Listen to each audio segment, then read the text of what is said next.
Hagmann Hagmann Report for today. It is Tuesday, March 3rd, 2015. I'm Doug Hagmann, on remote, as well as Joe Hagmann on remote from sunny Florida.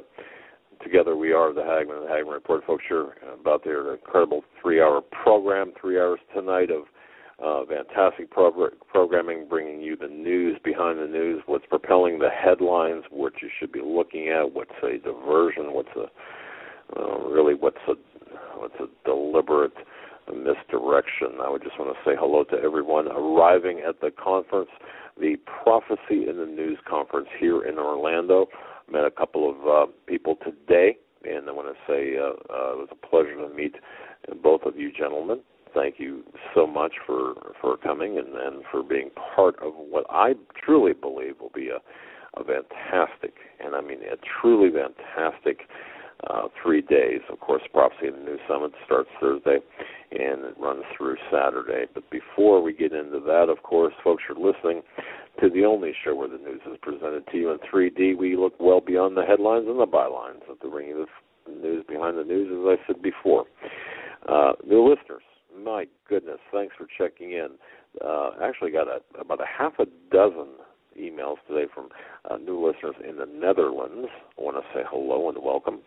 Also, several people sending emails from Jerusalem, Tel Aviv, Haifa, Israel, and numerous all across the United States, Canada, and even South and Central America. Welcome.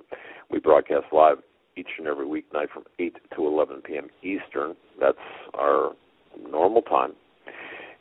We're also simulcast, folks. Christians United Broadcasting Network. There you can tune us in at the Hagmann and Hagmann Report.com. That's the Hagmann and Hagmann Report.com.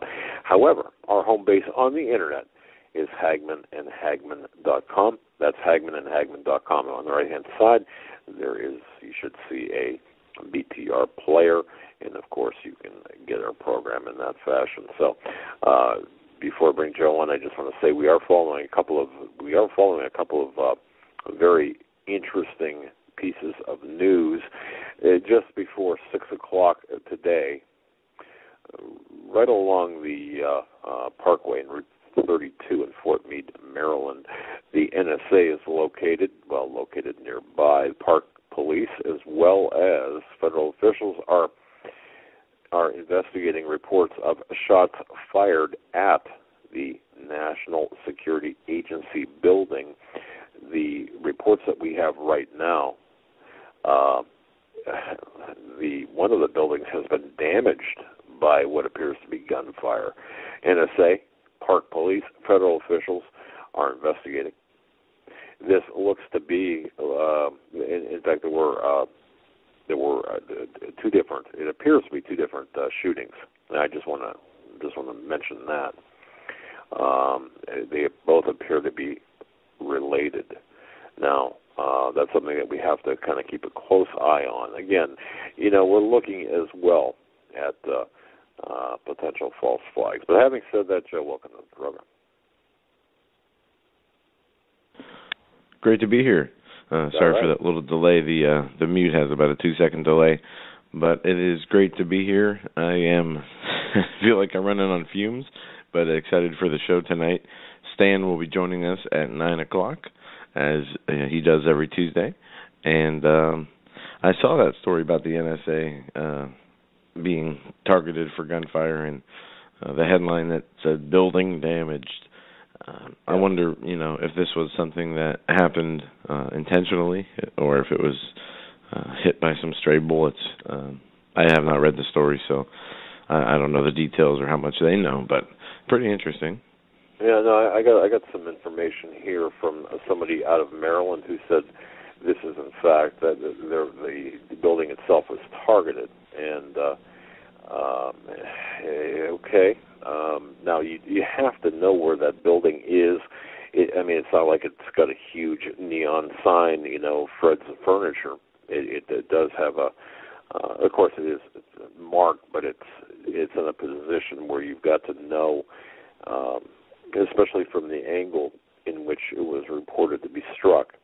You've got to know what you're targeting. So, having said that, I do suspect that this is something very deliberate. Now, again, though, when you're looking at this, we're looking at potentially a potential false flag type of an attack, and I think that we need to take a good hard look at this, especially against the backdrop of Netanyahu coming here into into the United States. And I don't know how many people followed, Netanyahu's showdown, I suppose, or his coming to the United States and saying, here's the deal. We cannot allow Iran to go forth and have a bomb. Iran's founding document, of course, pledges death, tyranny, and the pursuit of jihad. And folks, we are getting very close, I believe anyway, when you look at this. When you look at Netanyahu coming to this country, you look at Obama, what Obama is doing with respect to his foreign policy, and what Israel will, in fact, do, and my guess is perhaps do alone against Iran. I can see the prophecy coming together. I can see the Confederation of 10 Nations attacking Israel, especially in the wake of some sort of action against Iran. Bill Salas talks about that in his books. I can also see the United States inching closer to World War III, or us being brought closer to World War III as the situation in Ukraine continues to play out. There's just so many things that are concurrent. I do believe that we are already in World War III. It just hasn't turned. Well, we didn't get a chance to. Sorry for interrupting you. I don't know if there must be a delay between us. We didn't get a chance to. I know last night you did the show and had Coach Dave Dobmeyer on, yes. But there was some. We didn't get a chance to talk privately about some interesting developments that happened over the weekend and through Monday morning. The headline on Drudge Sunday night kind of took me back. It said, Obama threatens to shoot down Israeli jets, yep. And it's been hard for me to get into too much research into current events as I'm focusing on the prophecy stuff. But why was he threatening to shoot them down? Is this if they were to take an action against Iran, or was this something else? No, well, yes. I mean, the short answer is yes. And this, folks, this goes right back to the globalist agenda. Zbigniew Brzezinski, of course, who is Jimmy Carter's national security advisor, had urged Obama.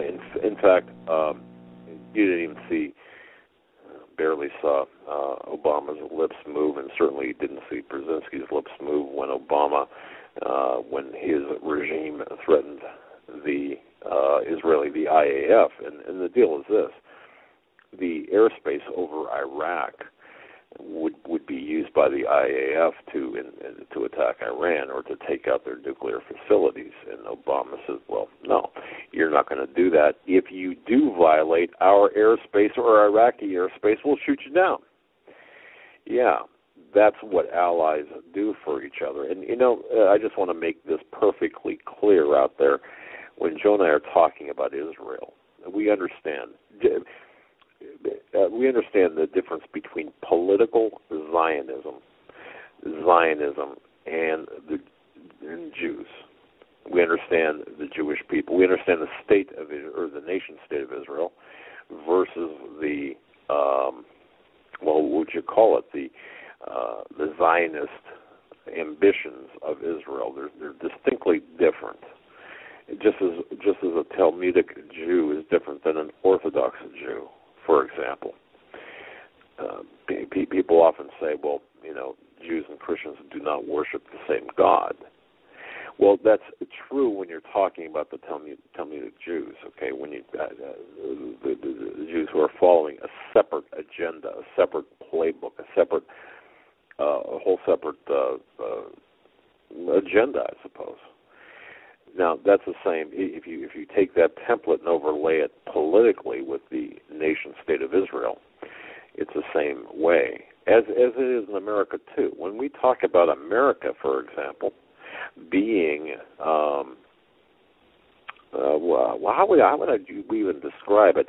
When we talk about America engaging in criminal acts, we're not talking about the constitutionalists in the government, if there are any left. We're talking about the criminal element, the criminal cabal that has really captured our government.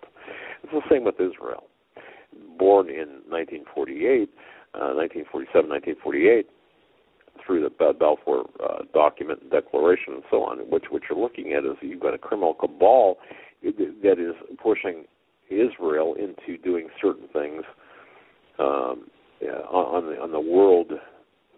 Well, it's playing into the New World Order, just as America is as well. So you've got to differentiate between the criminal cabal who has captured, in many cases, many agencies in Israel, as well as the United States, and differentiate that between, or make sure that you have a distinctly different view and idea and know what you're talking about, because it is the people out there who say, well, the Jews own Hollywood, the Jews own everything, they own the banks, and so on. No, that's not true. Not at all true. It's a criminal element. Well, masquerading as Jews. So go ahead. It's true to an extent that they will call themselves to be Jewish. Just like right. If you had somebody who was a professing Christian who was, laundering money, or I mean, yes, we are Christians and we sin and we're never perfect, but at the same time, when you're using the name of Christianity, and committing criminal activities, knowing, under that name, it's not as convoluted as people make it out to be, but the different divisions of hate of the, you have people from Israel that do not like, you see the Orthodox Jewish people there sometimes stating that they don't like the Zionist state of Israel. You have, Jews fighting against the Jewish nation. There's a lot of elements here, and right. It's like Syria, it's like Ukraine. There's a lot of different parts moving. There's a lot of different factions and people with different agendas, and it's a little convoluted, but you can take a little time and then get to know the difference of who these people are and what they believe in. Well, right, exactly. But we have to be careful not when it comes to Israel. Boy, I'll tell you, folks, if you haven't really taken the time to investigate what is going on between Netanyahu and Obama, and what I would call really the backroom dealings based on the proclivities and I'll say proclivities of Obama, as well as the people around him, including Valerie Jarrett when it comes to Iran. You've got Netanyahu saying, look, we would be better off without U.S. assistance or without U.S. intervention. And that's essentially what the Israeli Prime Minister said today, that American-led negotiations have resulted in a potential bad deal on Iran's nuclear program, and that Israel, well, they're better off without it. So I didn't mean to kind of go take that in a different direction, but you cannot really, you have to take a look at this in a larger sense of where everything's headed. You've got the globalists who are bound and determined to take us into World War III. You've got Israel fighting for their very existence, because once Iran has the capabilities of wiping out Israel, they promise to use it. You've got Israel trying to get some allies behind them to settle peaceably. However, you've got globalist forces pushing Israel to the leadership of Israel, and some parties of it. And you can ask Avi Lipkin as well. And then, so you've got all of these dynamics playing out. So you've got multiple parties globalists with dueling agendas, but after this, they both, all of the globalists, want war.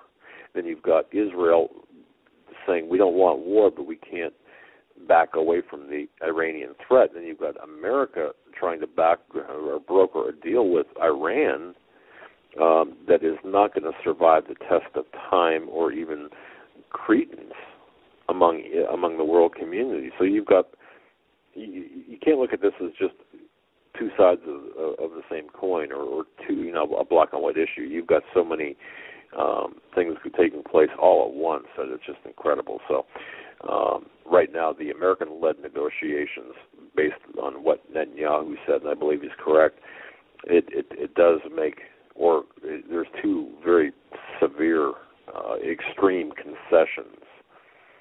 It leaves Iran their own enrichment infrastructure, that from that they can build a nuclear weapon or build nuclear weapons.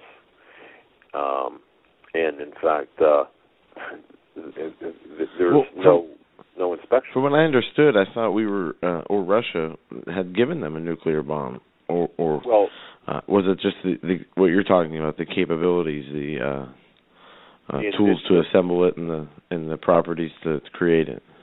Well, right, and there have been reports that Iran is already nuclear armed. They have the missile delivery systems. Some say they don't have the missile delivery systems. From the breakaway republics from Russia, supposedly Iran, was a beneficiary of some materials from the breakaway republics. On the other hand, they didn't have any type of mechanism or vehicle to deliver the nuclear bombs, or what would eventually be constructed as a bomb. So, yeah, there's a whole lot of scientists getting assassinated. For I don't know if you guys remember last year. It's been happening periodically over time, but there was a influx of scientists being assassinated through car bombs or shootings. And I remember, at least in a couple-week period, there were 4 or 5 there that were assassinated. But there are a joint meeting between Iran and 6 world powers to discuss the deterrent of the Iran getting a weapon. I mean, it's not. See, this is what is not funny, but odd to me, is that every country has always. I mean, since your time in politics, really, since nuclear weapons have been on the scene, Iran has always been the last place anybody wanted to see a nuclear bomb be given to these people. And even the people in the Middle East are coming against, them having the capabilities to be nuclear in the weapons aspect. But at the United States now, since Obama's been in office, the tone, the attitude has changed, and it's almost like, leave Iran alone. Not only leave Iran alone, lift the economic sanctions and give them what they want. And knowing what Iran says they were going to do with the bomb, that speaks volumes to me. That this administration would get behind it. But at this point, you've got Netanyahu, and I think that this is where a lot of the disconnect comes in. You've got Netanyahu who said, remember when he held up that placard, that sign, and he said, this is our red line, it's at 90%. And that was meant to say when Iran gets to this point with centrifuges and the capabilities, we have to take them out. We've got to strike. Well, that red line was crossed last year, and the headlines that you're reading about today were disclosed via Kuwait. And I think this was by the way, I do believe the headlines you're reading today about the plans of Israel to strike Iran, and Obama saying if you do, via Zygmunt Brzezinski, and we talked about this a little bit last night, those headlines, number one, are a year old, and number two, the threats are a year old. I probably should say better. But that year, what has happened during that year is Valerie Jarrett, through and others within the executive branch and within the Department of State, have conducted backdoor dealings with Iran. So we're throwing Israel as a nation state, and as a people under the proverbial bus by this renegade in chief and his delegates. And I know people out there are going to say, well, Israel doesn't have, Israel's got 300 nuclear weapons, and they're already nuclear armed. They can fight, fend for themselves, and we shouldn't back Israel. But we are forgetting that portion. I believe many people who are voicing them against this are forgetting that portion of Bible prophecy that we need to, back Israel, I suppose. And I'm not trying to take it out of context, okay, about blessing Israel, or bless those who bless thee and curse those who curse thee. However, I think we have to apply it to today's standards. So, again, and I know the emails will be coming fast and furious, and saying, well, Israel is an occupying force, and on and on. Well, those people don't understand history.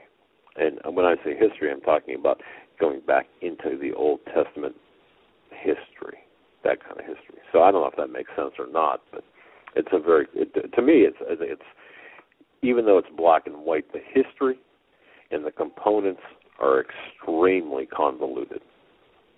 So I don't know. Does that make sense? Absolutely, it does. And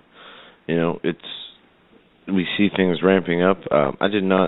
Did you listen to Netanyahu's speech? Did you get a chance to hear the whole thing? No, I have a transcript, and I didn't. I've got a transcript only. Okay. I was in a meeting today, so I did not. By the way, folks, prophecy in the news. Once again, I just want to thank everyone who's planning on attending and who have gotten the live streaming. I certainly want to extend our thanks to you folks. I think you're going to find it absolutely amazing. I just want to throw that in there.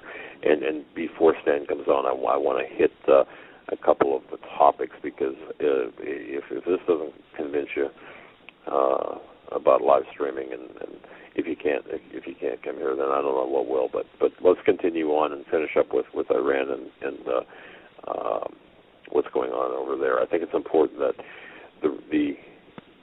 we recognize Netanyahu's resolve on the Iranian nuclear threat, which has been really decades in the making, and you've got to understand too the background too. A lot of people don't understand the background with respect to Netanyahu. He's actually the first leader to be born in Israel proper. So he's the first Israeli prime minister to be born in Israel proper since it was. He's also a U.S. citizen with a Social Security number, attended MIT in the 1970s. Changed his name, a different variation of his name. Sure. And but he came over here for education at one of the top schools. But we were told that there's connections to certain things with MIT that need to be looked into. I remember recently a caller mentioning that. But yeah, he has dual citizenship, and I didn't see what the president said today, and if anything in response to what Netanyahu said.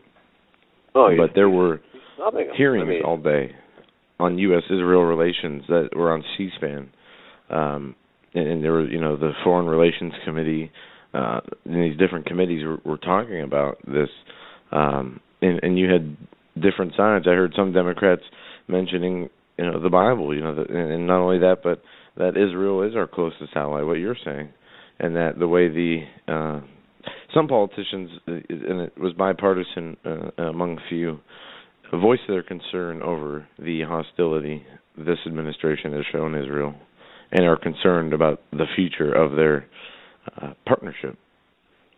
Well, yes, and look, I understand. I get it with respect to those people who are saying, well, Iran is not posing a threat. Just go back in history, because you can go back to 1995. You go back to 1992 when Netanyahu was speaking before the Israeli parliament there. He said at that time in 1992 that Iran was 3 to 5 years away from actually having or being able to produce a nuclear weapon. He said that again in 1995. Then he came here in 2002 and claimed that Iraq had centrifuges the size of washing machines. Now, that turned out to be false, period, false. And then, 7 years later, in 2009, Netanyahu claimed that Iran was just months away from becoming a nuclear superpower. And what happened there? That was false, too. Now, you can argue, that there was sabotage, that was being done. And it's very possible. And then that whole line was repeated again in 2012. Ynet News and other news outlets said they reported that Netanyahu said that Iran was just a few months away from attaining nuclear weapon status. So what we're seeing play out really today is much like what we've seen play out since 1992. So what is it? I mean, we know we're being lied to. We know that there are things that we're being lied to. But, and here's the important but, I believe that Iran, once they do have the capability of not just producing a nuclear weapon, but using and sustaining that nuclear power status, then that's a game changer for the stability of the Middle East. And you've got Valerie Jarrett and Obama essentially backing the Iranian regime. So, we have to look at this intellectually, I think, first of all, intellectually, and then superimpose Bible prophecy over this. I don't know. Does that make sense? Yeah, it makes sense. All right. And it's very, and I want to get Stan's, Joe, I don't know about you, but I want to get Stan's reaction to this with respect to Netanyahu's speech in front of Congress. As I said, I've got basically a transcript here, but I don't have much more than that. I didn't see it live. Now, absent from Netanyahu's speech, there were 8 Democrats and, 8 Senate Democratic, let me rephrase that.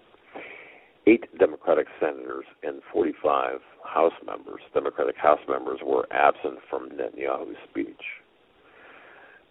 That, when I say Democratic, I guess I would classify them as progressives. And then you had, of those 45, you had Keith Ellison, our Muslim representative, also absent from that speech. What a surprise there. Did we expect anything different? Of course not. But I thought that was important to mention. Yeah, very interesting. It shows a lack of respect. I would say, when you have the leader of your closest ally and him being snubbed, it's one thing if there was other issues that were going on, but he was it was known that he was coming in for a while. It's been debated for weeks on talk news shows, and there was an overall. I remember Obama said, he can come speak. I'm not going to meet with him. Just kind of this nonchalant, doesn't matter type deal. Right. And we see that mistakes are being made. Really on both sides. These foreign policy plans that we have being done by our White House, by our State Department, by the Pentagon, by the intelligence agencies, by U.S. and Israel intelligence agencies, England's intelligence agencies, then the shadow government types, the Bilderberg, the CFR, the Trilateral Commission, these and the United Nations especially. Now, remember, we are living under the United Nations Global Compact. It is a strategy that was implemented or began in 2014, and it is a global compact towards universal acceptance of the United Nations as the authoritative body for both public and private partnerships, implementing a universal law system of law and justice, a universal court, a universal constitution, which is their UN charter, and their Millennium Development Goals, which they say need to be implemented in all countries by this year. This is the driving force behind what we're seeing, and I think we talk about this a lot, and I think we were right. They're creating. Well, everybody's waiting for the big event, but these events that are seemingly small yet important continue to come, and this can lead us to a dangerous situation just as fast as a big event. And we have to watch these little events, this posturing. We have to be able to see through the propaganda and through the partisanism wherever it is found. And when you read an article, somebody usually has a preconceived opinion about one way or another. We have to find the truth for ourselves. Yeah, we do, and I think you made some outstanding points here. What we're seeing is really a political sideshow. I mean, for all of what is important in this, and I believe the survival of Israel is extremely important.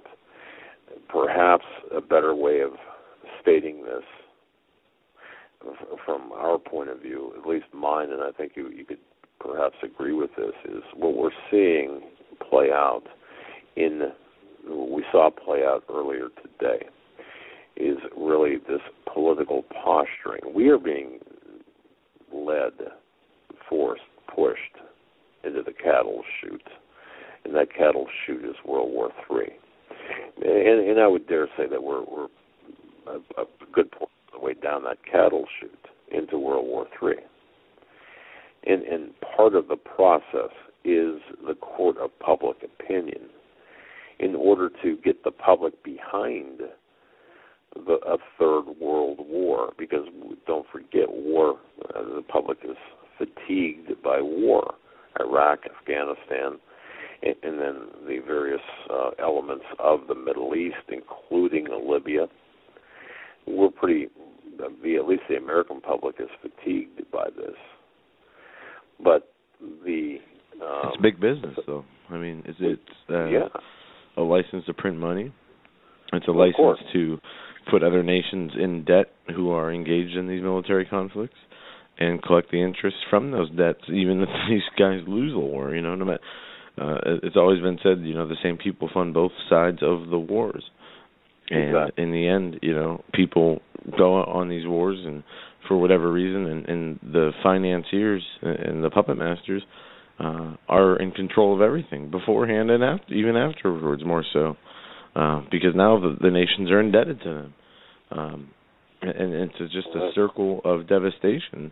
And unfortunately, no country, or the countries that have tried to stand up against it and fight against it, the leaders have been assassinated, and regime change has been the answer.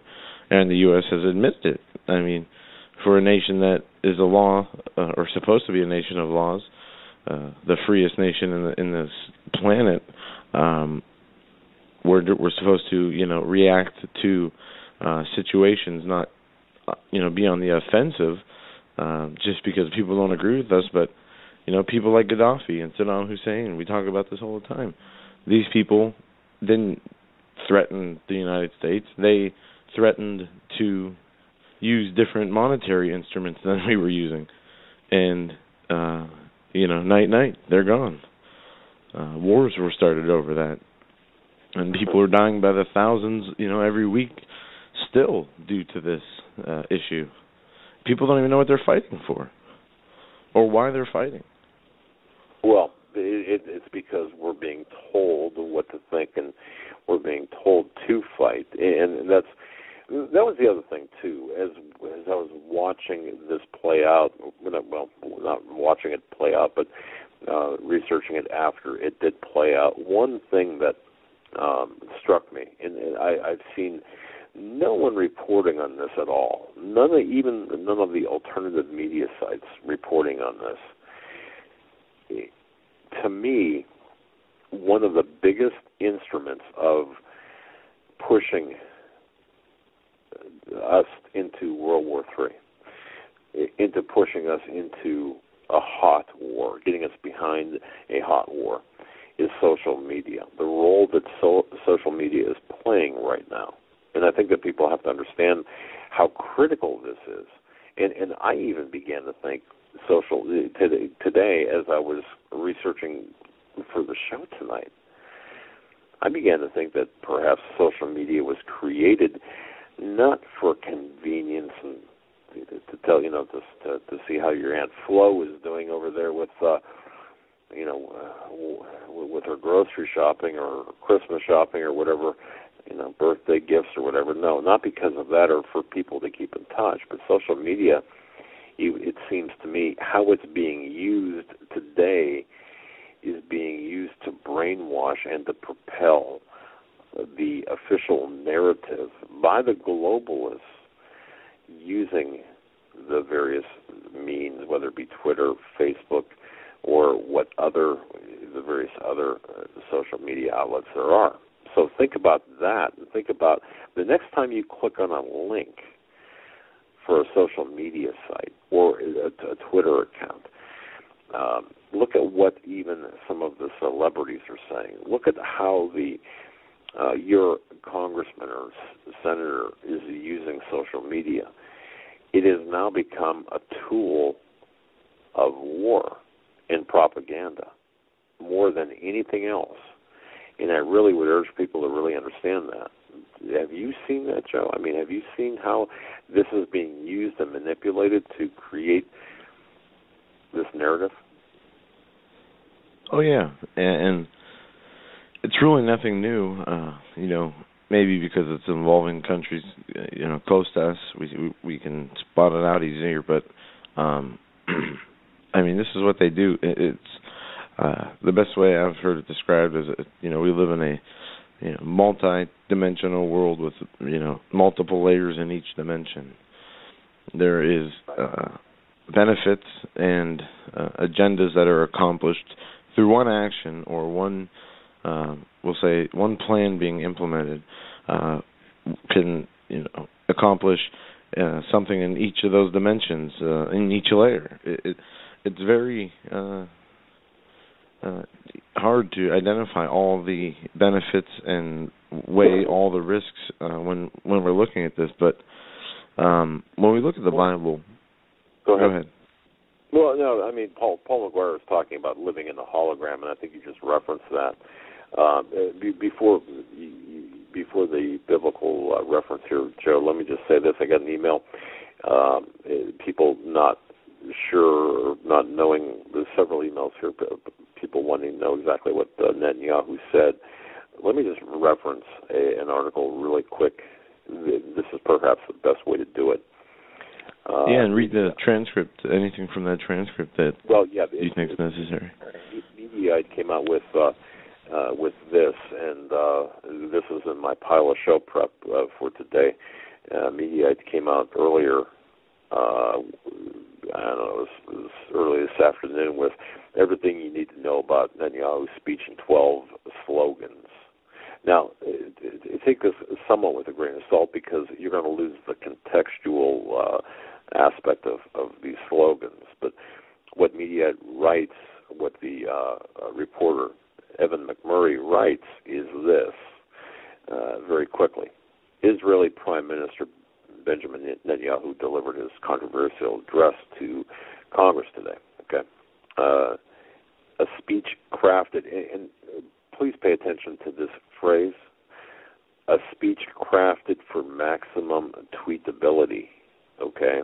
Remember what I was saying earlier.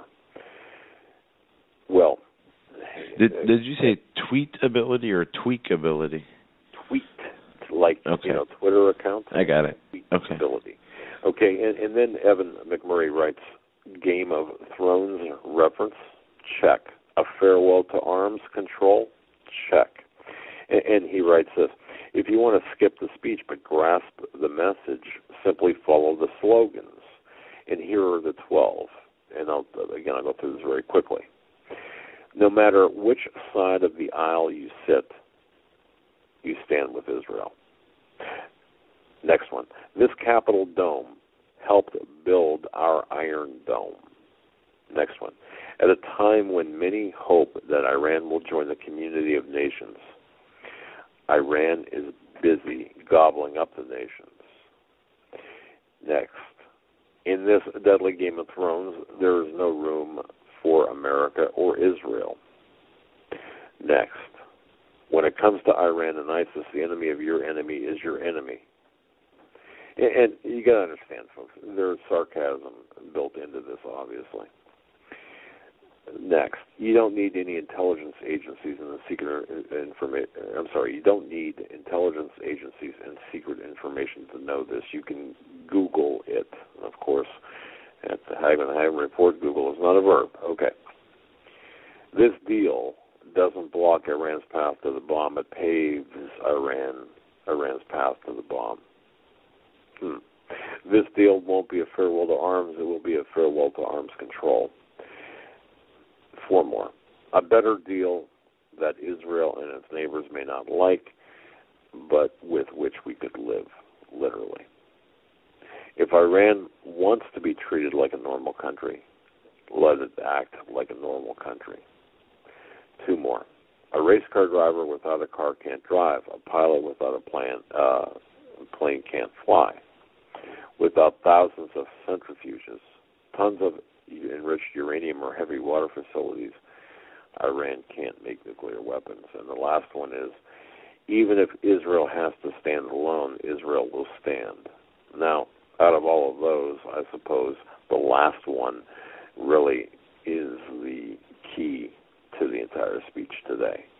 Netanyahu said, basically, regardless, we're not going to allow Iran to continue. If we have to do it by ourselves, we're going to do whatever it is to make sure that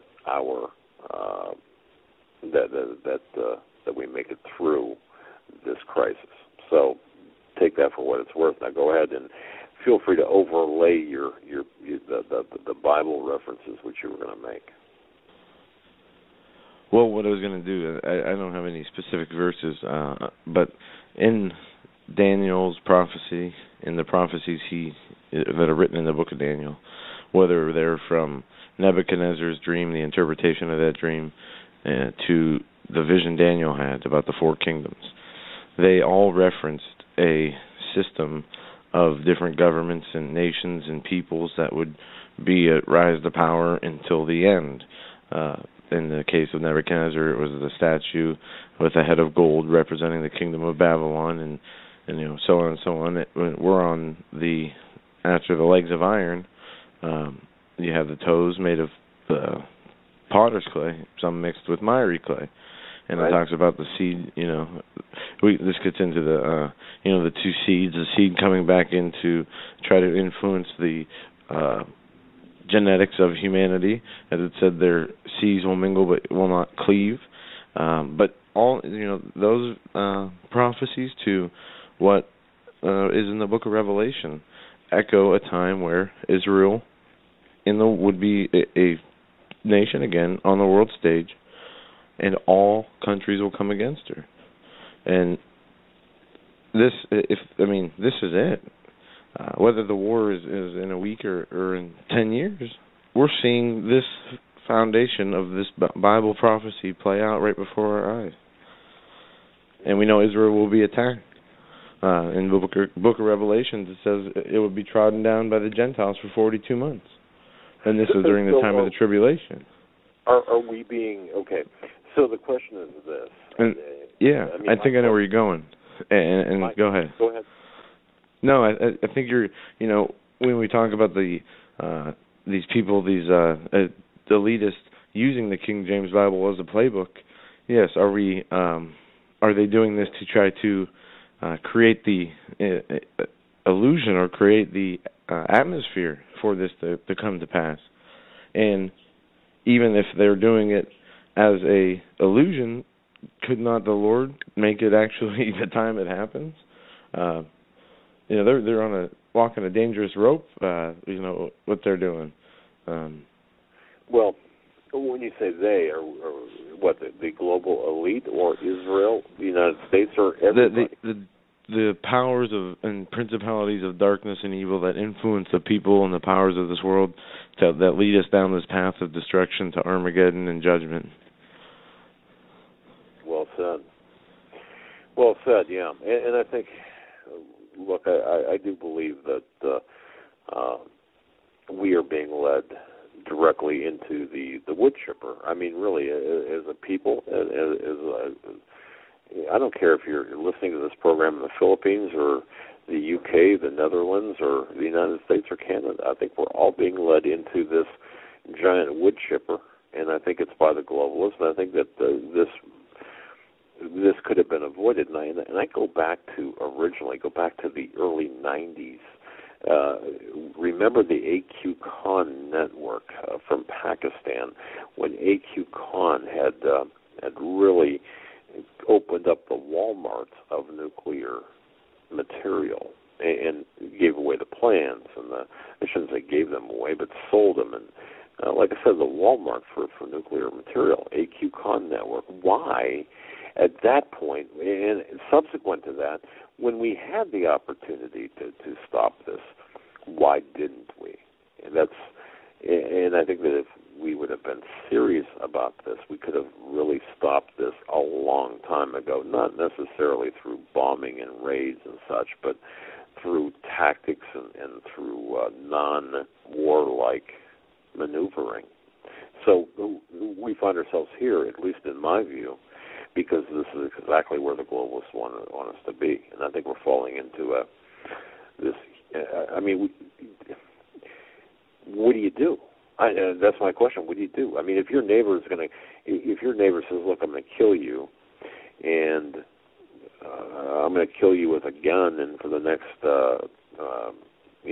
2, 3, 4 weeks, he's out looking for a gun or getting the components to assemble a gun, to use it, and the ammunition and such, and no one is stopping him. I think the real question is, why did everyone allow that neighbor to get to this point, to go out on the open market and to get all of this and use this technology and so on? You follow my line of thinking there? Oh, yeah. And you can. It's not hard to see we can get there. Things can happen many different ways, but we have very few scenarios in the end. And we just have to continue to pray for the leaders. We have to continue to pray that they make sound decisions based on godly insight. Unfortunately, we know who rules this world and who influences these people. We talk about the satanic element in the entertainment world and the music industry, and the music industry really being the most blatant about how to sell their soul for fortune and fame. Well, and we talked about this with Russ Dizdar, That's right. If these people are worried about musicians, if Satan is worried and needing the influence of rappers or singers or whoever, imagine what the political leaders of the world are faced with at one point or another. You think they get? I mean, you think there's not that question asked or proposed, or kind of what you would say, the Kennedy option when you get into the White House? The first thing they do is show you the assassination of the President Kennedy and say, "Do what we say." Yeah. Here, come to the viewing room. We want to show you a little 18 or 16 millimeter, whatever it is, film. Yeah, and I do suspect at some level that is telegraphed or given to at least to, if not just the president, certainly those closest to the president, as well as perhaps the top members of Congress. But one thing we didn't talk about, and I know we're getting close to Stan coming on here, I just want to, what I thought was extremely important is I was going through over this transcript today, and I think this is so important. One thing Netanyahu did say is don't be fooled, and I'm paraphrasing, of course. He references ISIS, and I really want people to really understand what's going on with ISIS. Netanyahu said this: "Don't be fooled. The battle between Iran and ISIS doesn't turn Iran into a friend of America." Now, Iran and ISIS are competing for the crown of militant Islam. One calls itself the Islamic Republic, the other calls itself the Islamic State, he continued. Both want to impose a militant Islamic empire. They just disagree with amongst themselves who will be the ruler of that empire. And I think that this is such a critical component. Those people out there wondering about the meteoric rise of ISIS, of course, the Islamic State of Iraq and Syria, not ISIL, but ISIS. Those people are wondering about that. It's good to wonder because I do believe that they have been created and lifted up to create this environment for World War III. I want to throw that in there. You know, it's interesting, on a side note about ISIS, their uniforms, their outfits, when they do their videos or whatever it is, you notice that they're kind of dressed like ninjas, or how ninjas would dress? Oh, sure. Yeah, and I think that's important. It's also symbolic because I think it gives them, the correlations made from our brains, the way our brains work, we have memories stored and we have basically databases to, when we see something associated with something we've already seen that is the same thing, or to category, or make a new category and store that memory in there. But it almost triggers these people are ninjas. They can be anywhere at any time, and watch your malls, watch your schools, and another thing I saw this weekend was I heard about the backlash of a Saturday Night Live clip. I don't know. Did you see the clip of that everybody got all worked up about? Yes. What did you think of it? In fact, I happened to watch that live with my wife at the time. Yes. So, tasteful or not? No. No. You don't think so? What? Are you referencing the ISIS clip? It was a Saturday Night Live commercial where there was a father dropping his daughter off in a parking lot to a truck full of people dressed up like ISIS. Right. And he says, you be careful, honey. And she says, Dad, don't worry, it's just ISIS. It was silly, but people were outraged and angry and upset. But I thought it was funny. There has to be some humor.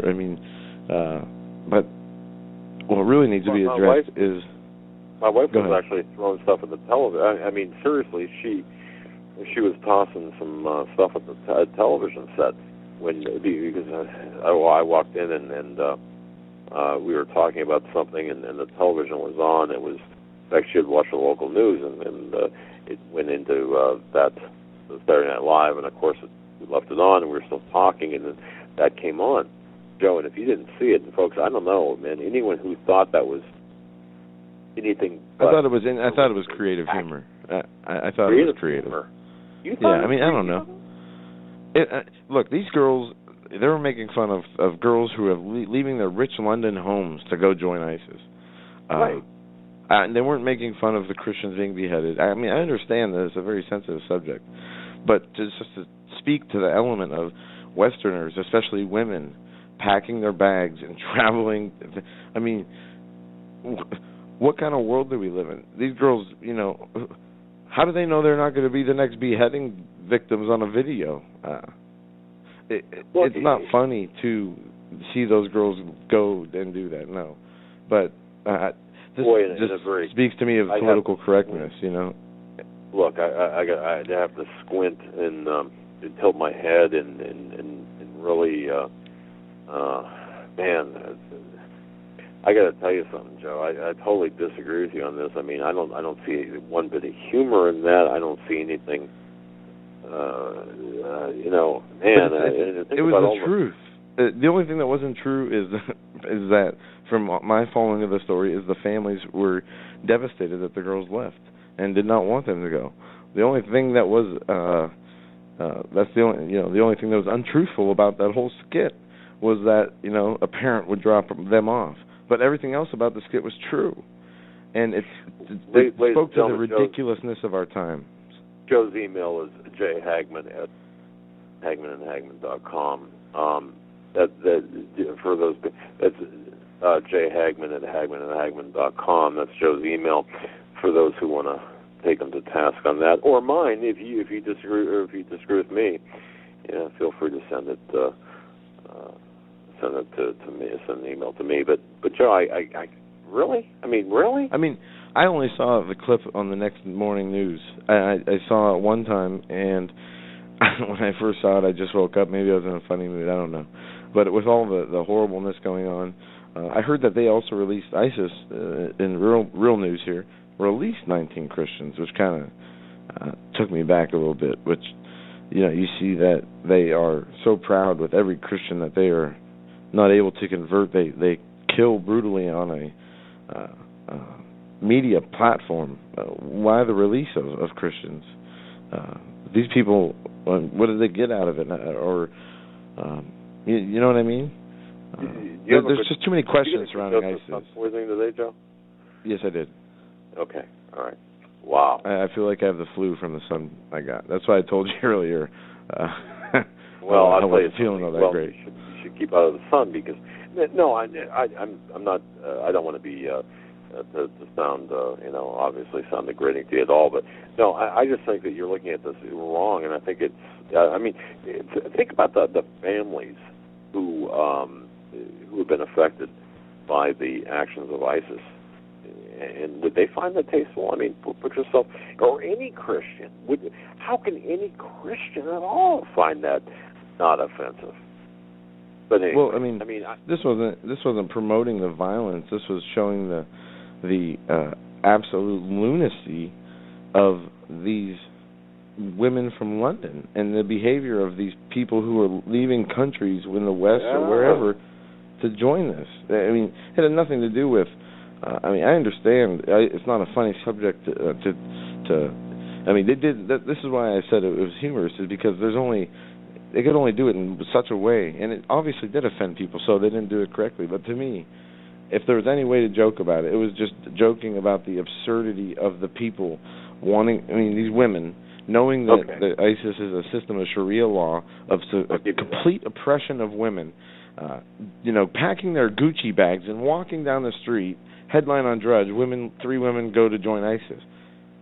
That was, not funny to me, but I was shocked, So when I saw that skit, it just kind of, I don't know. Okay, I'll give you, boy, you managed to wiggle your way out of that. I'll give you that, the absurdity factor. If that's what they were going for, and if that's how you accepted it, maybe I'm just hypersensitive to that. But, okay. Wow. I really didn't give it I never considered it in that fashion. We're going to have to continue this debate elsewhere, and when we see each other tomorrow, I'll wrestle you for. I'll tell you this: the only thing I did not like in the end, when the truck of ISIS people were driving away, they were saying they shouted "Death to America." That didn't need to be added. That's what bothered you? Okay. Well, it did not. It was unnecessary to the point of what they were trying to make. Right. Wow. But anyway. Well, all right, Joe. Well, go ahead and take us out. And again, folks, Joe's email is jhagmann@hagmannandhagmann.com or mine. You can send me just wow. All right. We'll take our break now. We'll come back with Stan. Right on the other side. And folks are listening to the Hagmann Hagmann Report as we are broadcasting from, well, my father's broadcasting from the Orlando Prophecy Summit, prophecyinthenews.com, Orlando Prophecy Summit held this Thursday, Friday, and Saturday, March 5th, 6th, and 7th in Orlando. Get your live stream viewing now while you still can at hagmanhagmann.com. Click on the Prophecy in the News icon, or go right to Prophecy in the News. It's $50. You get to have a direct access to all the speakers' video presentations, and you can watch them after they're completed and keep them for and watch them for as long as you want. Yeah, I'm glad you brought that up. Tomorrow morning I'm going to be talking with one of the organizers for Prophecy in the News. If you check back with on hagmanhagmann.com, it'll take you. We'll have a link directly to the live streaming, which is fee-based, however. But they're doing everything they can to accommodate those people who are not able to attend. So trust me when I tell you they're putting their heart, their soul, and everything into this. This is going to be a fantastic conference. But I just check hagmanhagmann.com for the ways to get the streaming without any type of problems. Go ahead, Joe. Ladies and gentlemen, to hour number 2 of this Tuesday edition of the Hagmann Hagmann Report on this March 3rd, 2015. We are joined, or going to be joined, hopefully very shortly by Stan. 13 minutes late, I talked to Holly today. I knew we weren't able to connect via Skype, so I asked her if Stan would be able to call in, and she said sure. But I'm not seeing him on the switchboard. I don't see anything in the email, so I don't know. I gave her the number. Hey, Joe, can I? I don't know if this helps. Okay. There was an issue here. If you want to change something up, go ahead. We have the interactive chat on. We can see what they say if you want to try to change. No, I mean, this is the best upgrade I could do. I don't know if this makes any difference. What we had to do was connect. Well, make a long story short, but connect into a different server here at the Prophecy Center conference. So I don't know if that makes any difference. Is it better, folks? Worse? The show? I don't know. I don't have chat. Okay, I'll let you know. I want to announce this. The Chance, owner of AmericanSurvivalWholesale.com, is offering anybody free shipping for orders during the conference. That's free shipping. And I don't know if that's for people who just attended the conference or not. I'm going to have to double check. I know he told me earlier, but I was kind of in the middle of something. Out of it, maybe? Not out of it, just not around paper or, I was busy. Right. And then you asked me earlier did I get too much sun today? Well, I'll tell you what. We came to Florida. We got here Saturday, and I drove straight through, and it was cool and rainy, 67 Saturday. It was cold Sunday and foggy, and it was cool on Monday. The sun did come out yesterday a little bit, but today was the first day. It was 78 degrees and sunny. I was outside for 2 hours, and I feel like I have the flu right now.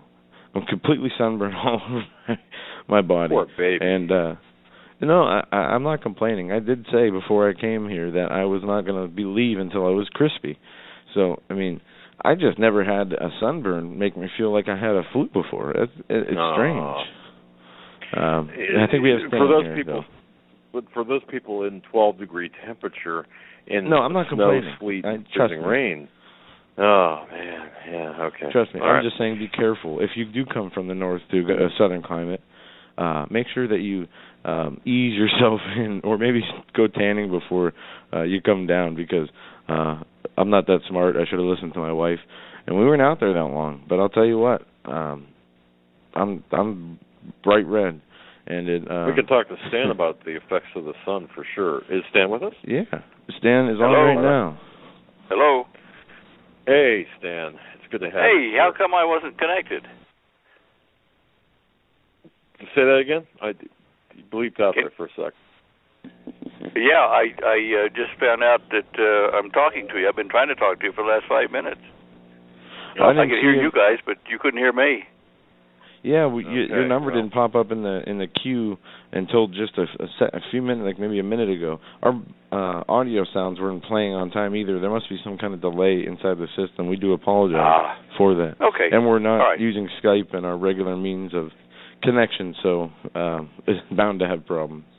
Well, yeah, when you wave notes in the air with your hands across the country, it's kind of slow. That's right. I was just going to say duct tape and the string to the tin cans, Stan. That's kind of how we're playing this today. Well, it's great to have you. Stan, we were just talking about the effects of the sun on the body, and, wow, the sun is much more potent today than it was 20, 30, 40 years ago, or at least so it seems. Is that true? Oh, absolutely. In 1992, as I've said a number of times, I got the report that there were 2 new ultraviolet spectral frequencies that were coming from the sun, new things, right? And they haven't stopped. And so the sun's emitted light is now increasing in the ultraviolet bands, in primarily ultraviolet A and B, which you can take, but it hurts the skin a bit the more intense it becomes. But when it gets to C, you will know that you've got a problem. It's real heavy pinpricks, and you'll get nauseous and that kind of stuff. But, yeah, I see a lot of people complaining about that, and I think it is definite proof that the UV output has increased since 1992. Interesting indeed. You know, it kind of takes the fun away from going out with a beach towel laid by the pool, and you know, you can only be out there for a short period of time. And I noticed one thing. I did bring my we're in Florida, Stan. I don't know. I know we talked about it last week, but I brought my dog with me, and 8-month-old puppy.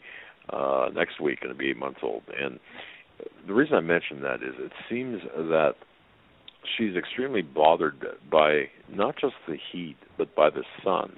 I don't know if that, and I could tell. You know, I could tell. Are animals getting more hypersensitive to the sun as well? You know, I don't know. I haven't done a study of it. Our own dogs seem to, fare okay in it, but maybe certain species have more sensitivity. Yeah, it was just the reason I could tell this is she was really going for the shade, and it wasn't that oppressively hot. It was just the sun itself as opposed to the ambient temperature. Just an observation. I don't know, but anyway. Well, let me tell you. You say she's going for the shade. Our dogs, being Australian Kelpies, cattle dogs, we laugh about them. We call them shade tree dogs because you take them out for a walk when it's sunny out, and if there's nothing to chase, you'll find them hiding under a tree where there's shade all the time. I mean, it's just, I don't know if there's any increase in the frequency, but yeah, they do tend to hide in the shade. Okay. Well, it's good to know that it's perhaps normal behavior. Don't want to ascribe something odd to normal behavior. That's fine. Okay. Wow. Stan, before you came on, we were talking about Israel, Netanyahu's speech. Do you have anything to say about that? Did you see it live, and what do you think? Yeah, a lot. Did you guys watch it live when it was on? Neither one of us did. I read the transcript afterwards, but neither one of us watched it live. Well, I'll tell you what, it was an emotional thing to watch. I mean, Holly and I were clapping and standing up for him from, where we were. But, I thought it was a brilliant delivery. And, of course, as you probably reported earlier in the show, there's those that kind of poo-poo it and stuff from the administration. But, I couldn't find fault with what he said. And I found interesting things like part of his speech. He pointed out toward the end at a picture, or a sculpture actually, of Moses up on the wall of the Congress there, right in the area where they were speaking. And I thought, well, that just says something. I'm glad he brought that up. We've got those common roots with Israel here in the United States, and those who are trying to cut those roots just don't belong with us in our group, I'm sure. But It's interesting. They're saying the detractors are saying he did this for political reasons to, win his third term in office and stuff. And Holly and I have had a lady friend for years since we were down in Australia that is a Christian woman and gets prophetic words. And probably 7 years ago, I guess now, she told us that Netanyahu would have 3 terms as Prime Minister of Israel. Well, I suppose he'll be winning his next shot. I mean, I'd vote for him if I were in Israel. And I said to Holly, it's a pity he can't run for president in America because I'd vote for him in a flash. But anyway, okay. Wow. I'm making light of what he was saying seriously, and that is this. Iran is a real threat not only to Israel and some of the neighboring countries there, but to the entire world. And he was trying to tell them, and he did do it, I thought eloquently. He said, Iran is on a jihad to get the entire world under domination of Iran and under, the Sharia law, I would assume. Now, what he didn't say in the speech, or he didn't mention him, was Iran's secret weapon, which is General Qasem Soleimani. Now, I've mentioned him on your show a number of times recently, but Soleimani, I mean, he's like, you talk about ninjas. I heard Joe say something about the dress of ninjas and stuff when they're on the jihadist movies or videos. This guy is the king of, like the ninjas, if you want. He's the special forces general for Iran, and he does not lose. He's absolutely brilliant in chess moves and tactical moves in the field militarily. He held America back in Iraq when he was down there pushing on them. He's now down in Iraq again, helping the Iraqis to get rid of ISIS, not to get rid of Islam, but to get rid of ISIS so that they can have, like a consortium or a republic of Islam rather than, a caliphate. That's the only difference they have is how it's going to be run and who's going to run it. Now, if he can get a piece of paper personally written by him and signed by him with a one-liner laid on the desk of the American Secretary of Defense, get through all the security networks, nobody even knows it's there. He comes in and picks up a piece of paper, his desk says to the Secretary of Defense, if we need to see you again, understand we'll be closer than this. And he was talking about how the administration in the White House was bad-mouthing the Khomeini over there in Iran. So if they can lay a piece of paper there on his desk that didn't even have to go through security somehow, it scared the Secretary of Defense because Soleimani can get that close to him, or his men can. Watch this guy. I'm telling you, he is a front runner for Antichrist. His name is Soleimani. It's a derivative of Solomon, like I've said before in lectures. And King Solomon was originally named Jedediah, whom the Lord loves. And then Solomon changed it to, David changed it to Solomon. He and Bathsheba did. Well, in the region where David and Bathsheba and eventually Solomon lived, in the 200 to 300 year period before that time, over in the Assyrian Empire, just north of them a bit, there was a kind of very famous king who defeated a lot of the enemies, of the Assyrian Empire at that time, right up to the border of the Hittites. By the way, Bathsheba's first husband was Uriah the Hittite, so I'm sure that they knew about this. But his name was Salmanu, Solomon in the Assyrian language. And throughout, even the history of the Arab tribes, way before the time of the Exodus even, they had a pantheon of gods, one for every day of the year, 360 days in those times.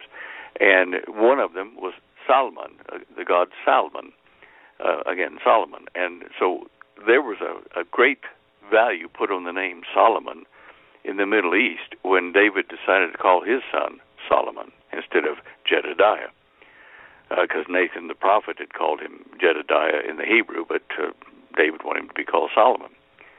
Now skip forward here a little bit in the book of Kings, and I've got this on our show images page, so if you go into our website, standeo.com, and click there, and a little blue microphone, click there, and get over to the show images page, you'll see what I'm talking about. I've got it printed there. And in 1 Kings 3:12, God is talking to Solomon in a dream, and he says, "Behold, I have done according to your words. I, God in other words, have given you, Solomon, a wise and understanding heart, so that there was none like you before you, and neither will there be anybody rising after you like you." Now, then skip forward to the Revelation of John in chapter 13, 18, and he's giving us a clue as to who the Antichrist of this age will be. And I've put these words, some of them in red and some of them in white, the red ones being the accent words. And it reads like this: "Here is wisdom." Okay, to go look, here is wisdom. Wisdom was what Solomon was given. He was the wisest of those of his time, and there would never be any wiser. Arise on the earth, says, God to Solomon at the time of the dream that Solomon was having. So here is wisdom, it says in Revelation. "Let him that has understanding," so in other words, if you can see the clues here and figure out the code, "count the number of this beast, for it is the number of a man." It is a man who has got the number. And his number is 666. Now, it's not saying that you use gematria or anything else to translate his name in English or Arabic or Greek into Hebrew gematria. It doesn't say that at all.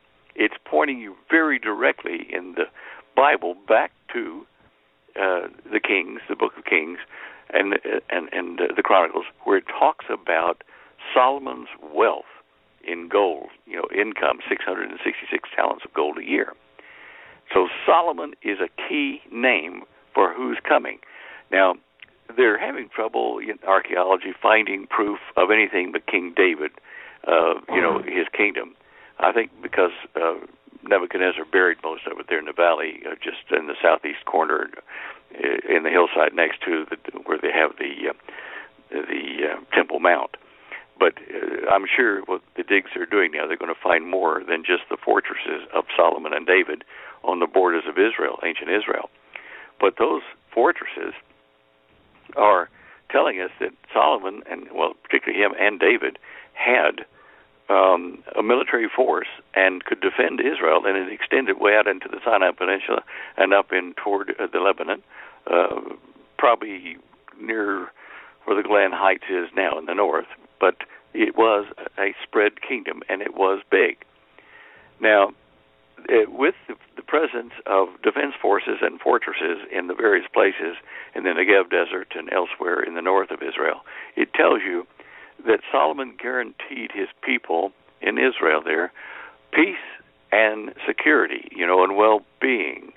And peace and security, those are two different words. Peace is like no war. No one will make war with him.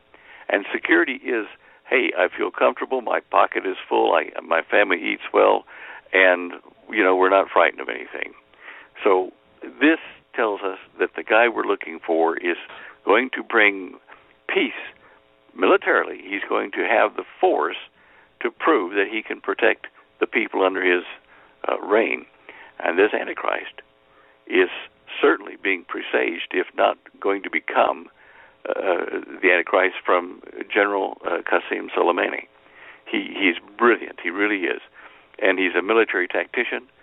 He's trying to unify first the Middle East and then the world into a republic of Islam. So can you see how important the Prime Minister Netanyahu's speech was today when he says, watch Iran. They are, the Balkan powder keg, the spark waiting to happen to trigger World War III. Watch them. And, of course, Iran's front man, who would use those nuclear weapons if they got them, is Qasem Soleimani.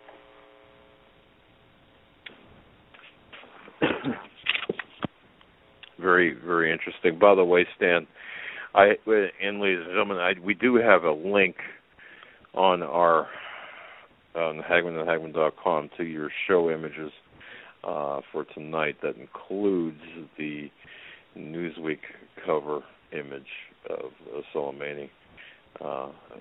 Interesting.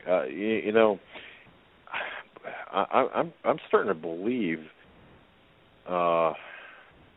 definitely you might be onto something here. I just, originally I really believed when we talked about the Antichrist, and especially today, the Antichrist today, I really believed that all roads led to and lead to the City of London or the royal family. But now, as we're looking at this, I cannot discount this guy based on.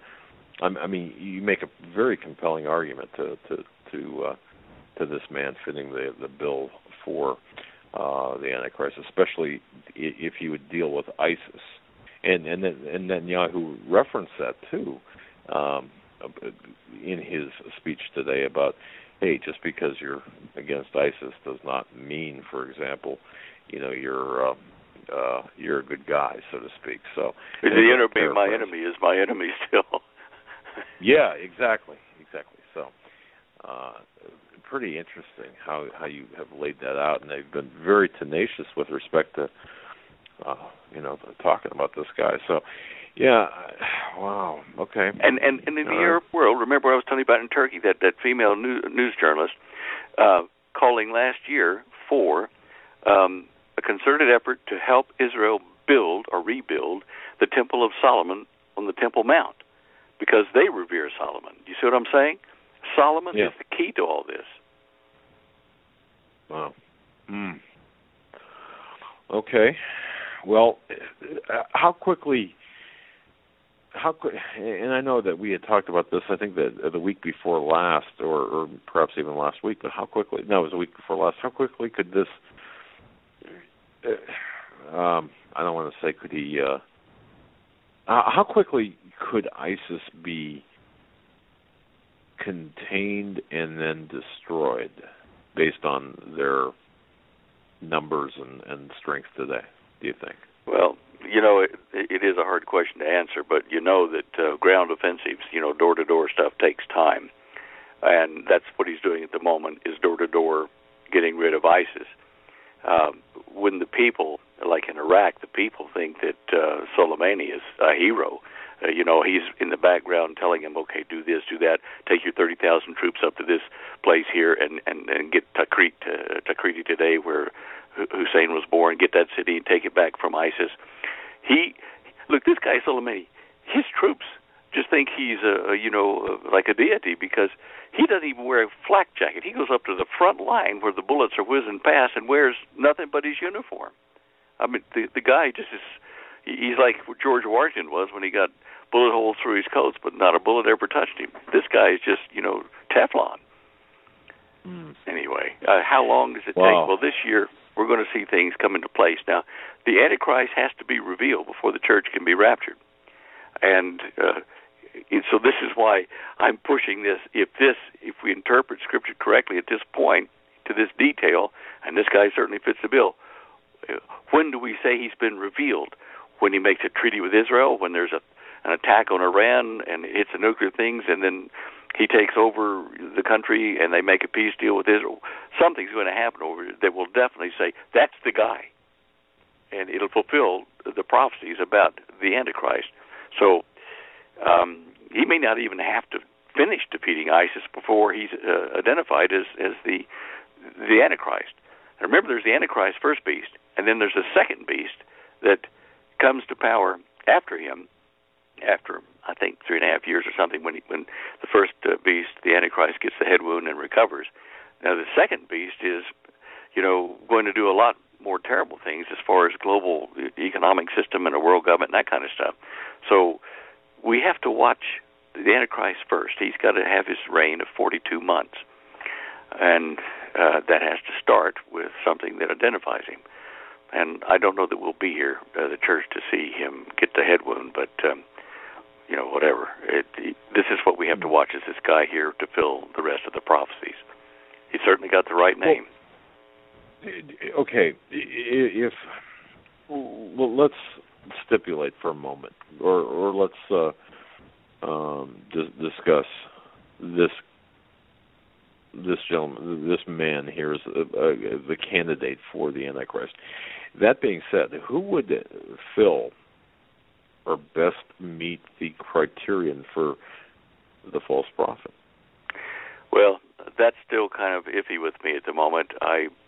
I'm looking for someone who will have a lot to say in the revived Roman Empire, where the eastern 5 nations of the old Roman Empire join with the western nations of the old empire, with the Pope and the Vatican, and form a consortium of 10 nations in the revived Roman Empire. So he'll probably be a head person in that. And one guy that's a young fellow but trying to come to the forefront, and he's definitely not a believer in anything, no gods or anything like that. He's an atheist. Is Alexis Tsipras over in Greece, the new prime minister of Greece.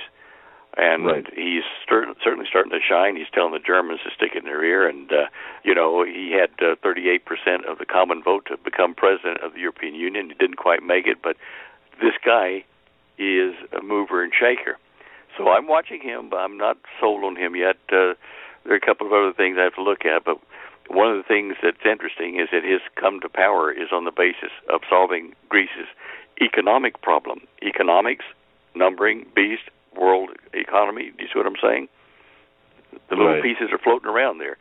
Now, just on another thought on General Soleimani over in Iraq at the moment, helping the Iraqis defeat ISIS, his position is close to the Al-Hilal Palace, which is, where old Babylon was. And so if he takes residence there, in the resulting whatever conflict happens this year, if Soleimani takes residence there in the Hilal Palace, near the ruins of old Babylon, we may actually see the revived Babylon be there. I never thought I would see that, but maybe that's where it's going to happen. Is that a requirement for the Antichrist? Not a requirement for the Antichrist, but why would the old Babylon city be rebuilt and suddenly become a flourishing center unless somebody important or some group important moved there to attract all the inflow? I mean, it would take several years to put housing and stuff in there, rapidly and that kind of stuff. I don't know that there would be that much trade worldwide that would miss that Babylon, that new Babylon, were it destroyed. Certainly not today, because there's not that much there except some ruins in a small little city. But I'm just saying that it's odd that Soleimani is helping Iraq, and he is very close to that palace, which he could be given by the Iraqis once he gets rid of ISIS and helps Iraq, regain its independence. I mean, there are a lot of little loose ends floating around, and certainly people listening to this don't take me saying that's what's going to happen, but I'm just sharing my open thoughts with you about things to consider in understanding the fulfillment of prophecy in current events. It's time to keep your eyes open, man. Things are happening. Yeah, I definitely agree with you on that. And it's, I was thinking as well, as you were talking about this, I was also thinking with the Russian and Ukraine situation, the downing of MH17,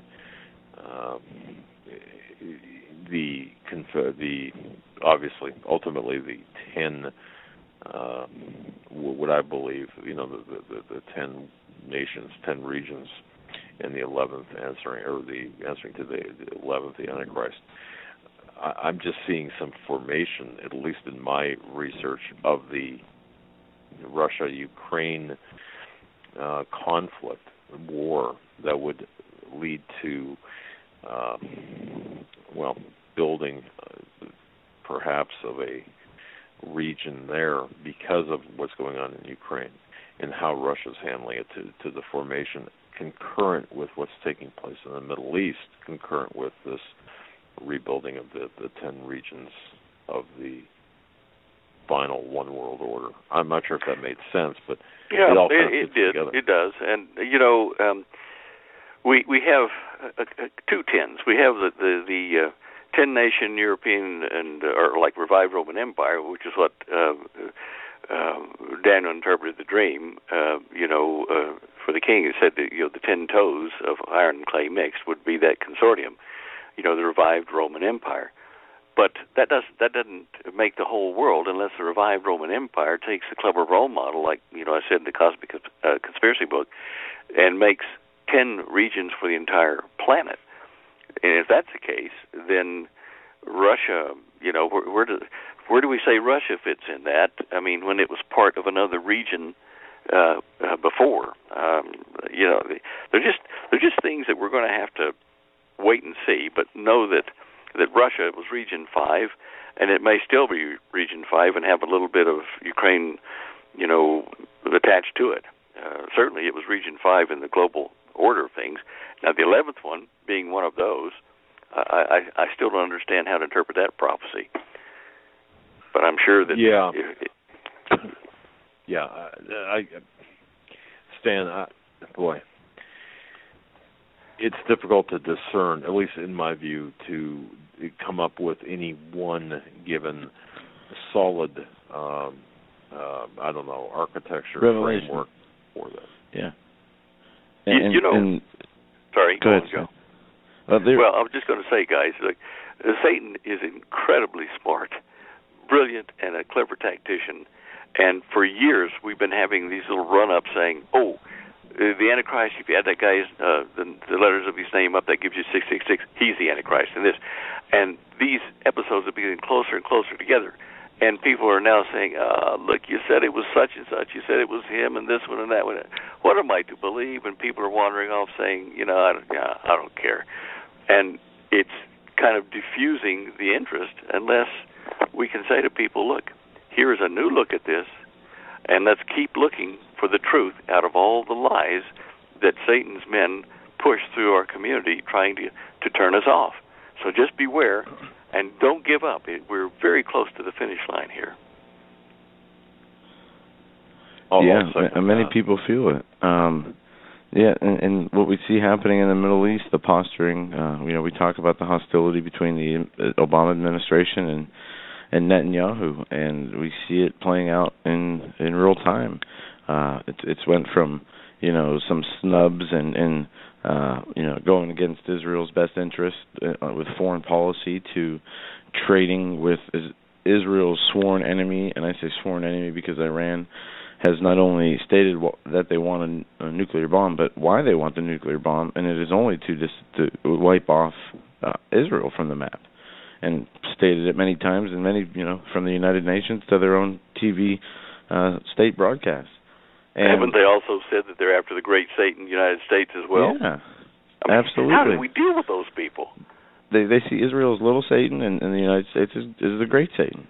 Yep. And whatever, a lot of studying into the Bush policies and Bremer in Iraq that I have done has shown me how they created this division and started this whole religious caliphate. And it is just amazing to see. I mean, really, all the deaths we see in the Middle East, all the unrest, started with a few car bombs and a few shootings, like a few people getting shot. Not that that's not what wars have started over in the past, but it was directly due to the policies implemented by our government against the best intelligence information provided to these people at the time.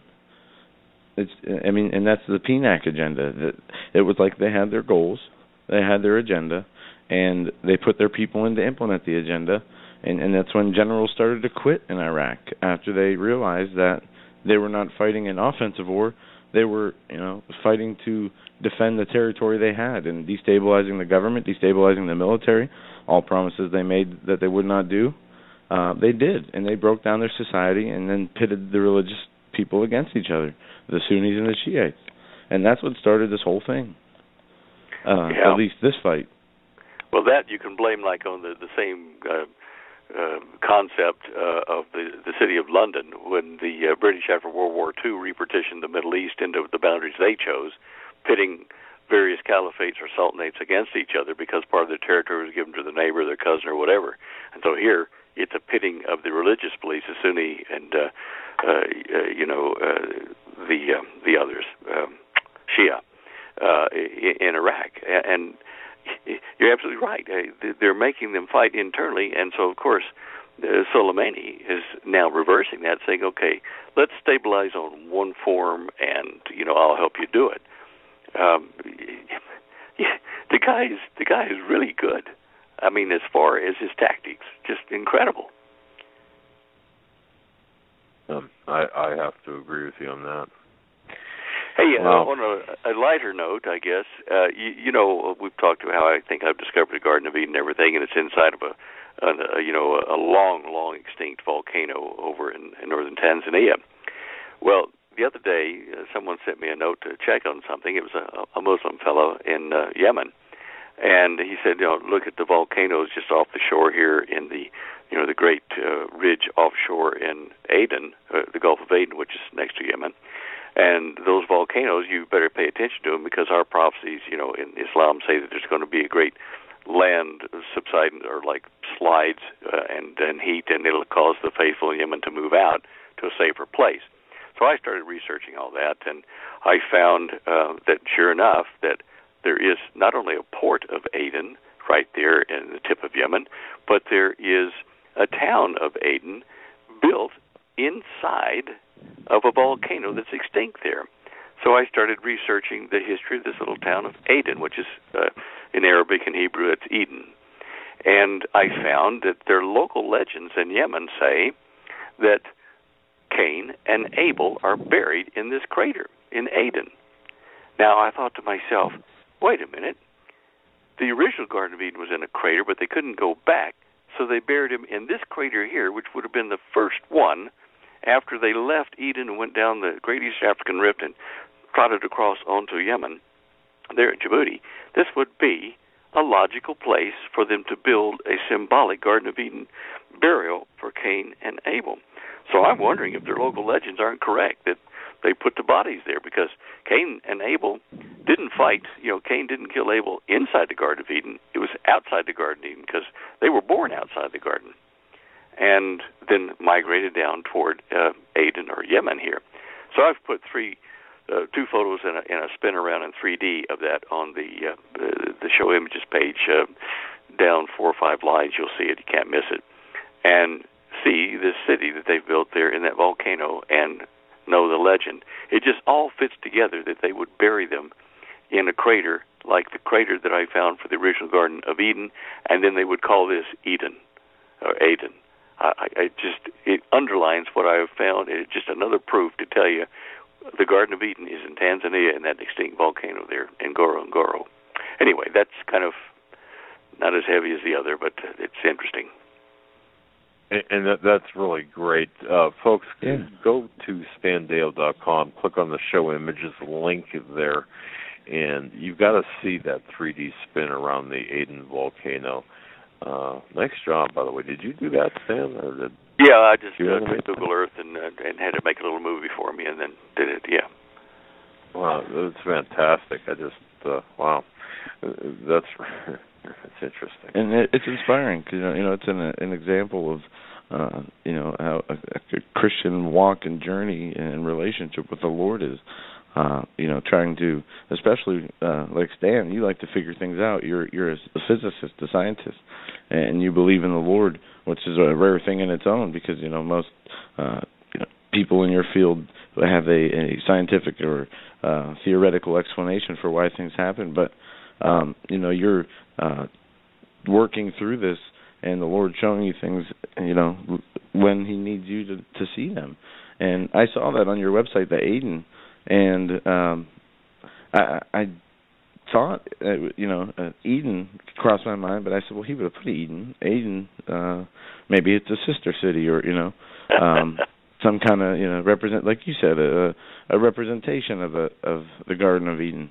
But doggone, I did see the correlation, and it's very interesting as you progress through this work to hear your findings and how things change from week to week, and that's how the Lord works for anybody who's seeking out His truth and His information and wisdom.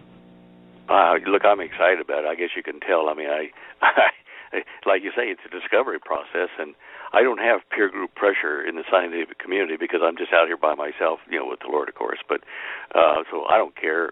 I'll say what I think from the data I'm looking at, and not worry about my tenure at the university or my job at some corporation.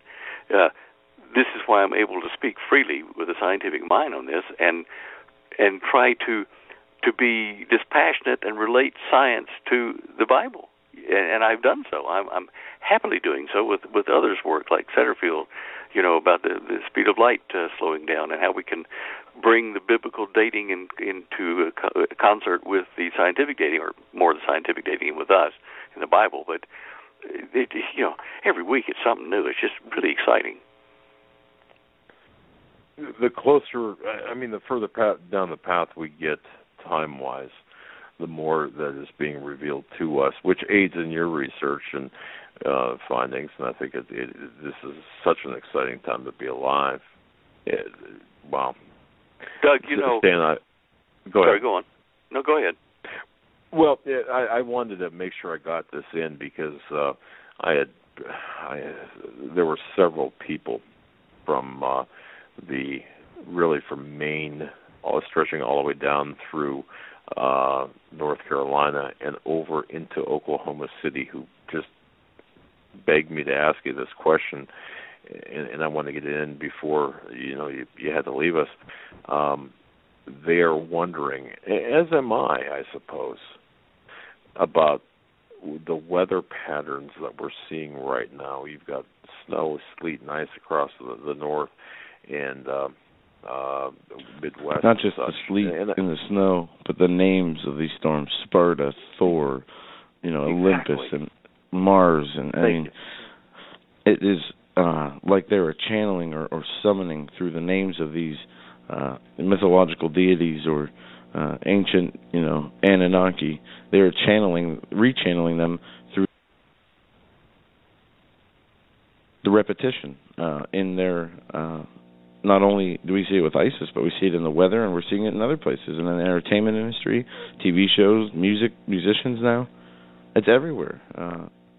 And it seems like it's purposeful, very purposeful, because they're shoving it down our throats.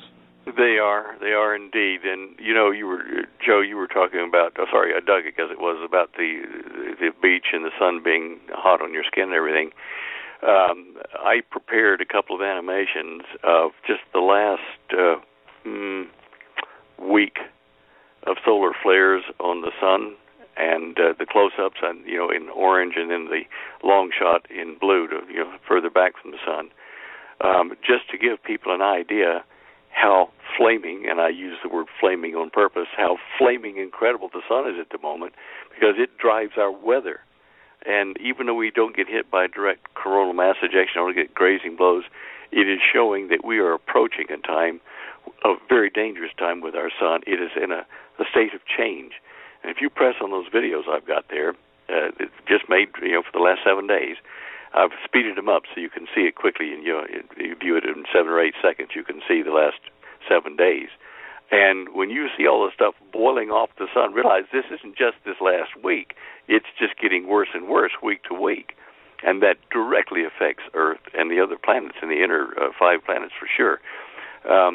And when we get extra heat, whether or extra electromagnetic radiation from the sun and the UV, when we get that pumped into our Earth ecosystem, into the electromagnetic field and into the thermal energy patterns of the planet, it makes extreme heats in certain places and extreme colds in other, extreme drought, extreme moisture, flooding.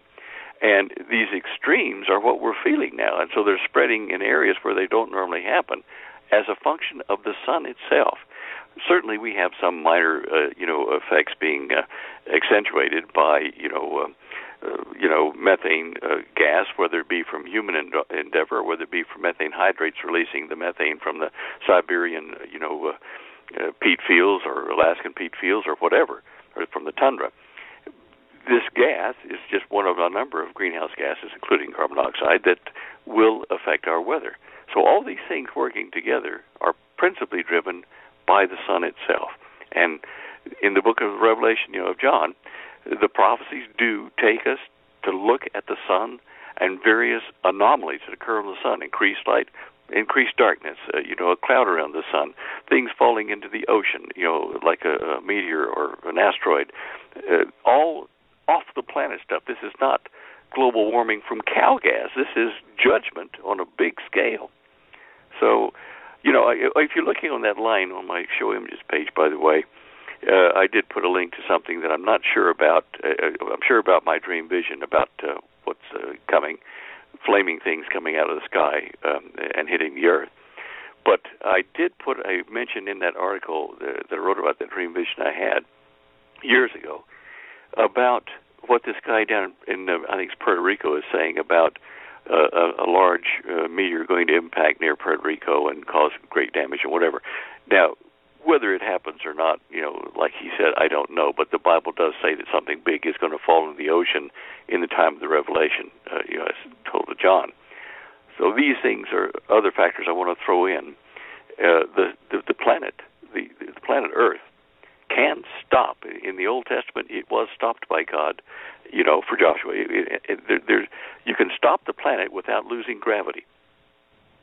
And this is in the paper I've been, working on periodically for years on the true nature of gravity. But it is very possible that the Earth could flip upside down and we would see the sun rise from the west instead of the east. In my dream vision, I thought it was pre-dawn over the skies of California. We were looking that way from Colorado, my dream vision there. And, that doesn't make sense. And I even mentioned that in the article. Holly was telling what I was telling her. It doesn't make sense to have pre-dawn coming from California. But, hey, maybe we are going to be upside down, and the natural order of things on the Earth is in chaos at that point. I don't know. Yeah, I don't know. Interesting. Very interesting. Wow. I don't even know what to ask or how to follow that up. Just thinking about that, and we've talked about this, folks. We've talked about the potential for pole shifts and being upside down, so to speak, over the course of our time together. It makes you think, especially stuff we're seeing right now. Yeah, it really does. It really does. Are there any more questions that we haven't answered from your listeners there? Or boy, that weather was the biggest one. Joe, do you have anything there that's? I'm taking a look just in case. I don't think so, but I'll double check. And I just wanted to ask you, Stan, we're in two different areas here. Sorry about that.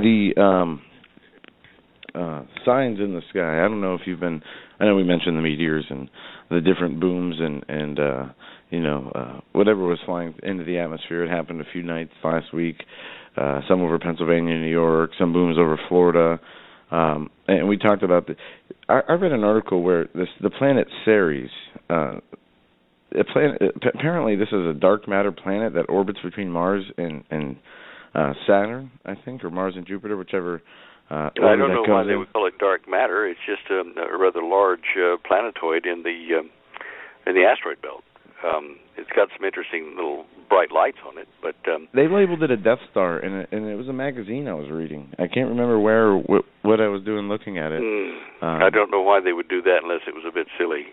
Some of the silly journalists, magazines that make fun of things and satire. That's what I'm trying to say, satire, because we've known that Ceres has been there for decades, if not longer, and it might be something similar to Ceres that actually impacted Mars, which is the next orbit toward the sun, and it made that big Cydonia fan of debris that from a thing that was about 300 to 400 miles in diameter that broke up.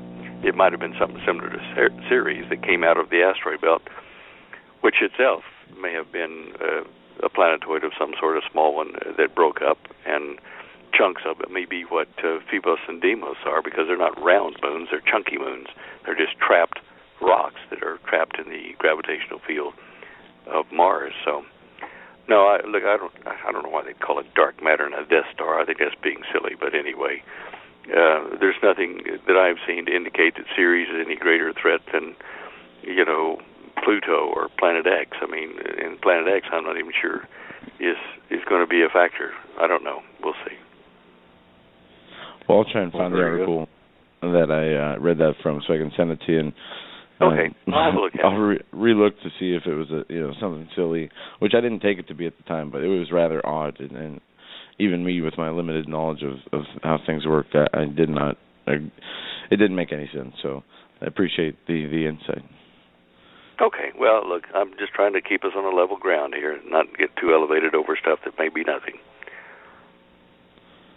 Absolutely, because there's going to be a lot coming. We need to be, yeah, it's always great to have Stan as a very level and calm, rational, sensible kind of voice in the wilderness with respect to all of the strange things we see going on out there. Yeah, appreciate that, Stan.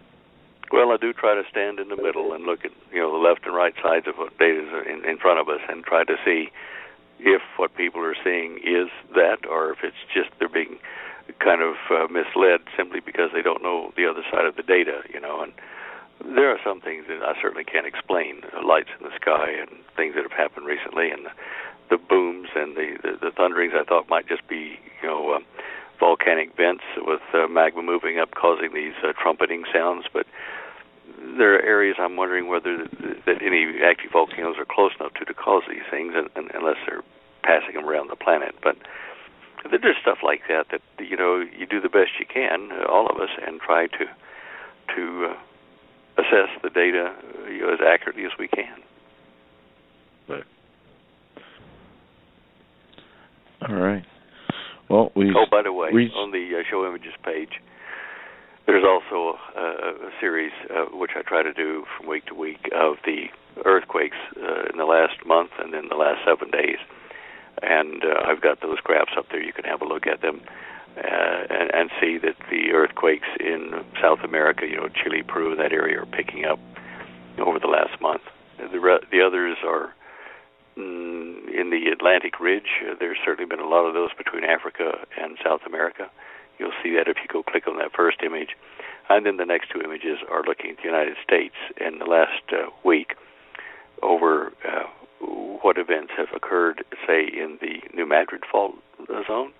You'll see there in the satellite image with the earthquakes overlaid and the fault lines overlaid, you'll see a big yellow area with a red core in it over underneath the Great Lakes, and that's the New Madrid fault zone.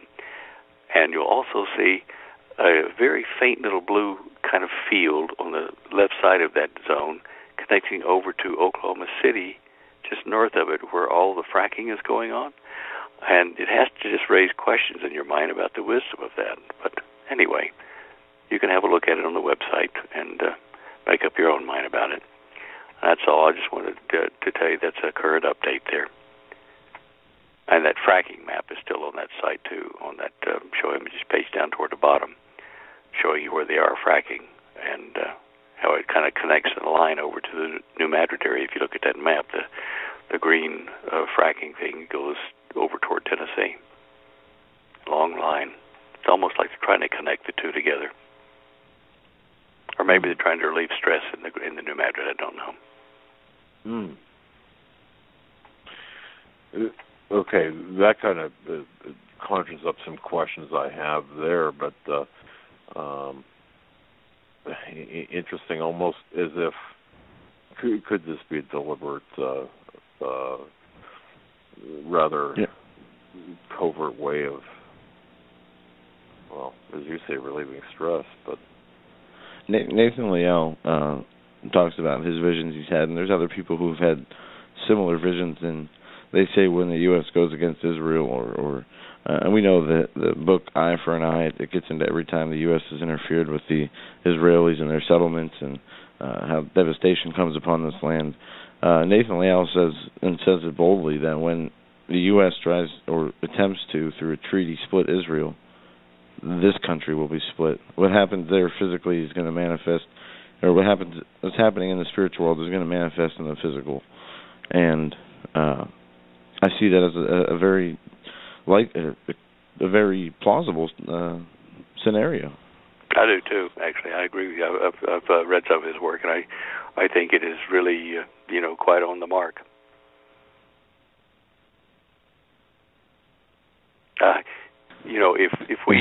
If our administration allows Iran to actually get a nuke into Israel anywhere, heaven help the United States. Absolutely. especially if the U.S. is the one, brokering the deal. And there's just it's so, as we said earlier, it's either these people are trying to make it seem as though they're bringing about the end times is here, or the end times are really here. And these alliances, these final alliances, these final moving the pieces where the Lord needs them to be, it's happening. Now, past the posturing, past the aggression, you have threats, and it gets uglier from there. It's a snowball effect if it's not stopped, which it doesn't look like it will be. As Secretary Kerry, is just driving this home that they're going to get Iran this deal.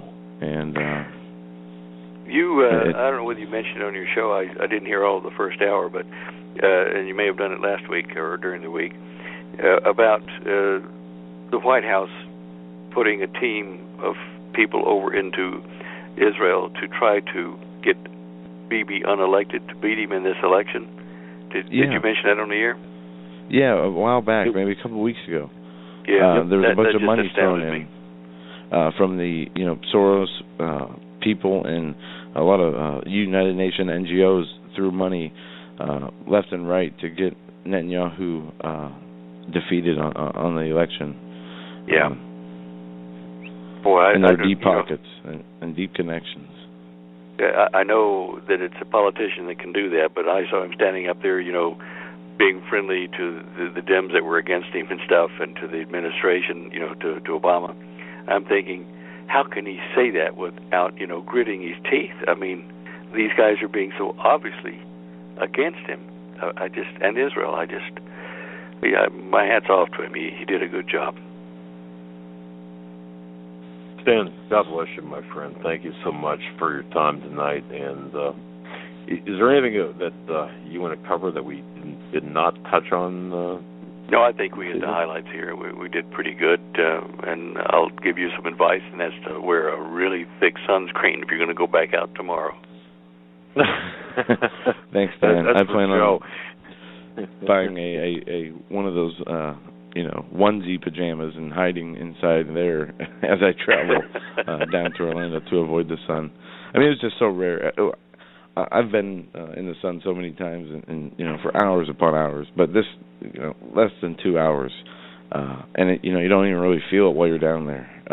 And for it to be this bad in that short of time, I know there's a lot of variables that go into it, but it never happened to me before. So I will be much more careful in the future. Okay, well, Lord willing, I'll see you guys next week. All right, brother. Absolutely. Thank you so very much. God bless, my man. Thank you. God bless. Bye-bye. All right.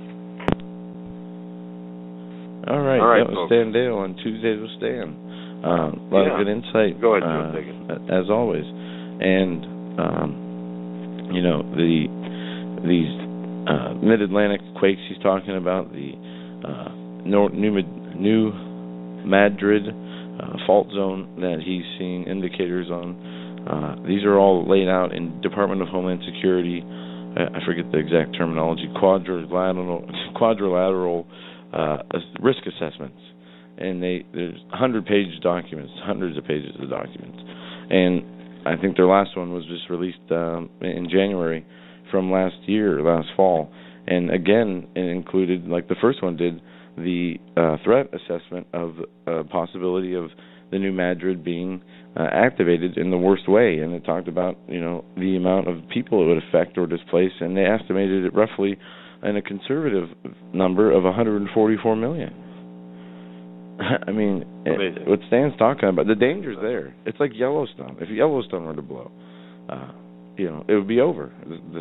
Maybe it would be a slower death than a massive earthquake, but eventually the ashes would cover the globe and be trapped in the atmosphere, creating just ice, and we would basically be in an ice age, like they say we were in times past, where the Earth was just completely covered. There'd be a point where nobody could survive. But obviously, the Lord comes back before any of that happens, and but we will see the start and the impacts definitely. But people say, what you see the TV shows, can the asteroid destroy the world, or can the volcano destroy the world? No, but a combination of those things can, and I say no, it can't, because Scripture tells us exactly what's going to happen. Not that I understand everything it says, or half of it, but the Lord comes back. He is the one who's in control, not the weather, not an asteroid that's rogue coming from outer space. It's Him, and it's His plan, and we need to remember that. That's right. With that, we'll take our... God is under control. God's got it all under control. Go ahead, Joe. We'll take our top of the hour break. We'll be right back after these short messages. You're listening to the Hagmann Hagmann Report on this Tuesday, March 3rd, 2015. We are in Florida for the Prophecy Conference, and Tuesday edition, March 3rd, 2015. Already March, February seemed to go so fast after the complete opposite for us in January, as that dragged on. We are now in March, the beginning months of springtime, which always brings a smile to my face, as although I am not sure how long it will take until springtime actually comes to our neck of the woods. Watching a local weather forecast today in Boston, a Weather Channel man was interviewing two high school basketball players, and they said they missed so many days of school due to the snow they have to attend at least right now until June 30th. So the weather is horrible all across the country. These storms are coming in fast and furious. Their names represent, this latest one, Thor, is a, like as I said earlier, mythological deity, or Sparta. If anybody who's seen 300 or has done any research into the history of the Greeks understands what Sparta was. These names are not by mistake. The movies we see in the theaters, Olympus Ascending or Jupiter Rising, whatever it is, it's never ending. And the award show, something I have not paid attention to at all, they all have the same darkness around them, whether it's the ceremonies, the names of these things they're performing, or the titles of the songs that they write. It is engulfed the whole community of the entertainment industry on every level, and sadly, the majority of Americans sit there and with their mouth open, take it in through the hypnotic waves of the TV, and have been brainwashed out of common sense and critical thinking skills. And that's why we're here, to try to be a vessel for truth, to bring those people back to reality. We plant the seeds, the Lord takes care of the rest, and that's all we can do. And it's, as everybody's saying, time is late.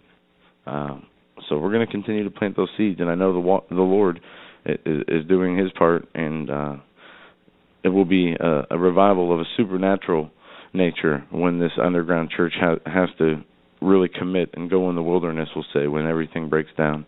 And we're seeing these things play out each day that goes by. There's a new story, a new twist, a new angle to distract or to throw off the regular or the thinking person, and really the truth is hidden, and the agenda is hidden, and it all comes from the same place. No matter what country leader, no matter what war, no matter what reason, it all comes from the evil one, and we need to remember that. Amen. Very well said. That was tremendous, actually. Thank you for doing that.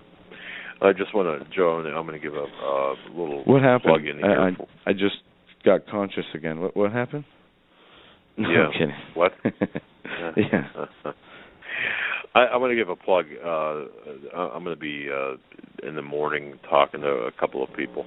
We're going to be putting up the live stream link for the conference. That'll be Thursday, Friday, and Saturday. But folks, just give a listen to this. We had Bob Kornuk on our program here not too long ago. His topic, new findings in Bible archaeology. Gary Frazier is going to be talking. Well, let's see here. Jerry Robinson on Thursday, 2:00, going to be talking a crash course in surviving the coming financial meltdown. Paul McGuire, and this is it's going to be so difficult. Trying to get to as many of these as possible. Paul McGuire, how to walk victoriously and overcome in the last days. Bill Federer. If you've not heard Bill Federer, please, folks, do yourself a favor. Search him out on YouTube. That's Federer. His topic, the fall of the Roman Empire and the amazing St. Patrick. You've kind of listened to him talk. Boy, does he put some things together. Russ Dizdar, transhumanism and the gods of final science. Then we've got Doc Marquis talking about the Illuminati. The Illuminati is fulfilling Bible prophecy, and this is kind of what we were saying earlier. Is the Illuminati not the power brokers, not fulfilling Bible prophecy? I think they are. The plague of replacement theology scratch that. Russ Brielt's going to be talking about the day the shroud foiled Hitler. Do we have your attention yet on that, right? Bill Federer on Friday going to be talking about Islam, ISIS, the Caliphate, and the Muslim Brotherhood. And then, of course, you've got Jerome Corsi going to be talking about the abomination, Judgment Day. And Chris Putnam, same-sex marriage and the dividing line. And then Russ Dizdar on Saturday talking about the R-1919, the troops of Armageddon. He spoke about that on our show, and we have referenced that as well, the super soldiers and transhumanism.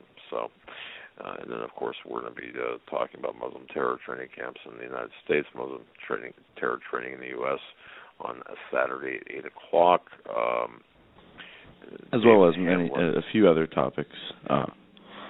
Yeah, I know you have done extensive amount of work on this, and I have not. Things have changed since the last time we've talked. The Lord has given me a new assignment of what I need to focus on, but it will dovetail with exactly and segue very nicely with what you have to present, and it's about a battle for our minds and how religion, the Islamic State, and the government, both intelligence agencies, shadow and public governments, have been manipulating people through many different means. Any way, I mean, we can be manipulated as humans in a million different ways. They just need to find that one way that you're most susceptible to it. And that's what we're seeing happen today. And we're going to get into that and why and how ISIS plays a role in that and what we see in the Middle East. ISIS is, of course, right now ISIS worship the worship of the female deity, and we have to really understand what ISIS is all about, the acronym, the group, and the goddess, if you want to really understand what's going on in the Middle East throughout the Caliphate. But Blavatsky didn't write her book 100 years ago called Unveiling ISIS just because she liked the name of the word ISIS, or ISIS Unveiled, whichever way it goes. No accident there. No accident to the connections from the winter storms being named after these false pagan and satanic gods versus the now enemy, from the Mujahideen to the Taliban to the whatever they were now, ISIS. It's all the one and the same. And when you go to its foundation and its core, the United States is in the very beginning and the very inception of these groups, handing them money and weapons, and they wonder why it's coming back to haunt them. Yes, exactly. By the way, I would just want to mention this. We got an email from Marilyn R., living in Iowa, Southern California native, listening to yesterday's show talking about Kent Hovind. And, of course, Dave Dobmeyer was on to talk about this. Now, Marilyn R. is a new listener and offers some thoughts on Kent Hovind. What caught my attention was what was in the subject line of her email. She writes, "It will happen here. Timeline history repeating itself." Joe, I just want to mention this very quickly. She writes again, she's a new listener, thoughts on Ken Hovind. "The ones who are in church and their pastors are are in fear. They're unwilling to come forward and let their own beliefs be known. We are in the time of Dietrich Bonhoeffer. And folks, Dietrich Bonhoeffer, Nazi Germany, the Holocaust timeline of the Jewish persecution,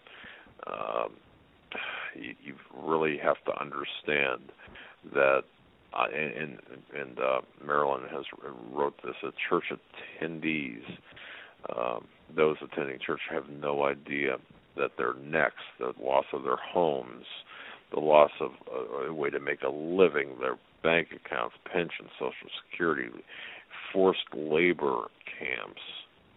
And I got to tell you something. We better be paying attention, because we will all be Kent Hovind one day, or at least that's certainly what I believe. I mean, I'm telling you right now, and Marilyn R. is right on the money, absolutely right on the money with this.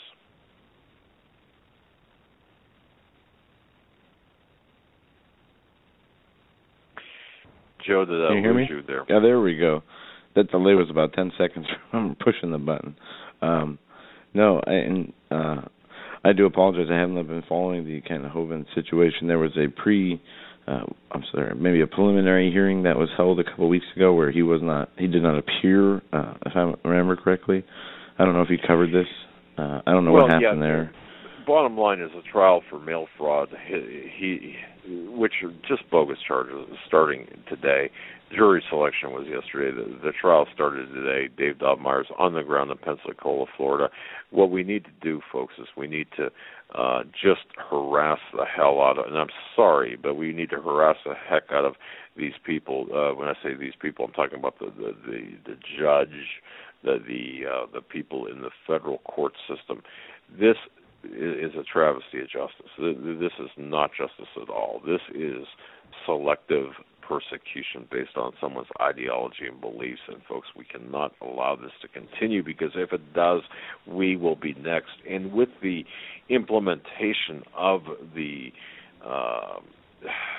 net neutrality, people are looking at net neutrality all wrong. It's not what you think it is. The 322 pages of yet unreleased documentation, fully unreleased documentation, is not what you think it is. It's not about allowing or leveling the playing field for small and big corporations. There are progressives as well as conservatives behind it. Understand that it's not what you think it is. So while you're out paying attention to the Grammys, or paying attention to or wondering whether Netflix will or YouTube or whatever, if you're still going to be able to or play games on the internet, are you still going to be able to do that? Or are you going to have to pay a tax? Or is this all about taxes? It's not about that. It's about censorship. It's about consolidation. So please understand that, folks. Understand that what we're doing here, what we're facing, is not. Why do you think that they disallowed you from seeing what was in the 322 pages? Do you think it was because of the potential for a tax increase? Heck, no. The reason for it is to because within those 322 pages is the means and method of censoring you and me and all of us, and that day is coming fast. Folks, please understand that day is coming fast. So we are preparing and making way to go old school as well as different school to get our message out there. I just want to let you know that. So we have to really pay close attention to what's going on here. Yeah, when the then Senator Obama basically went against, what the FCC did was vote on this without redressing the comment section for 30 days, or giving the public a recourse to comment on this bill, even though there was commenting on the bill. It just was not announced, and it was not in the news media then, obviously. But as a senator, President Obama stated that he would be against any type of net neutrality bill, especially if the public was not heard on the matter. And he is all for it today. And Hillary Clinton is all for it. The villain of freedom and constitutional law is for it. That should say everything that you need to know. And back to your point about Ken Hovind and, that will be us one day. That proves if a judge can, with all the laws and the safeguards that were put in place throughout our judicial system to make it the fairest, and actually seeking truth and justice, to see how it's been turned today shows you and shows me, or it should, that the Constitution is invalid to you when maybe you could get away with it from a legal stop or a legal search, but when it comes down to it, if they want something from you, they don't play by our rules. That Constitution is null and void, and right. You will be subjected to their ideological beliefs, even if that means they agree that Christians are violent extremists and must be rooted out of our country and rounded up in terror camps. Despite they did it in Japan to the Japanese in World War II, in America to the Japanese. So was the Constitution in place then? There's so many. It's sad because so many holes and so much evil has come from a system that was created that could have done so much good. Exactly. Going back to the original or the earlier discussion about social networking really, I've found, and I believe this to be true, it is a tool it's a programming tool, and that's what it was designed for. It could have been used for good. It could still be used for good, but unfortunately it's being used as a programming tool. By the way, Joe, I just want to remind everyone, I made a promise yesterday. For those people who could not afford or can't afford to go to the Prophecy of the News Conference or have commitment issues with respect to jobs and other travel problems, it's just an array of issues. Because I feel like we are ambassadors for those people who are unable to make it. That's kind of our job as hosts of this program, to be ambassadors for you folks. So yesterday I said what we do is if you send us via our contact page an email, and in the subject line just put conference question. Conference question, I saw those in the inbox. There are quite a few in there, and I didn't understand what's going on there, but that's excellent. But here's our promise to you. What I've done and what I've been doing here is assembling these questions. And you're right, there are. The response is overwhelming. So here's what you need to do. If you have a question, for example, for one of the presenters, if you want to just compose a question as succinct as possible, in the subject line, just type in conference question. In the body of the email, who you'd like the question asked to, and the question. What Joe and I will do is to be sure to ask that presenter that question, and we'll try our best. Well, and I think we can if we do this right.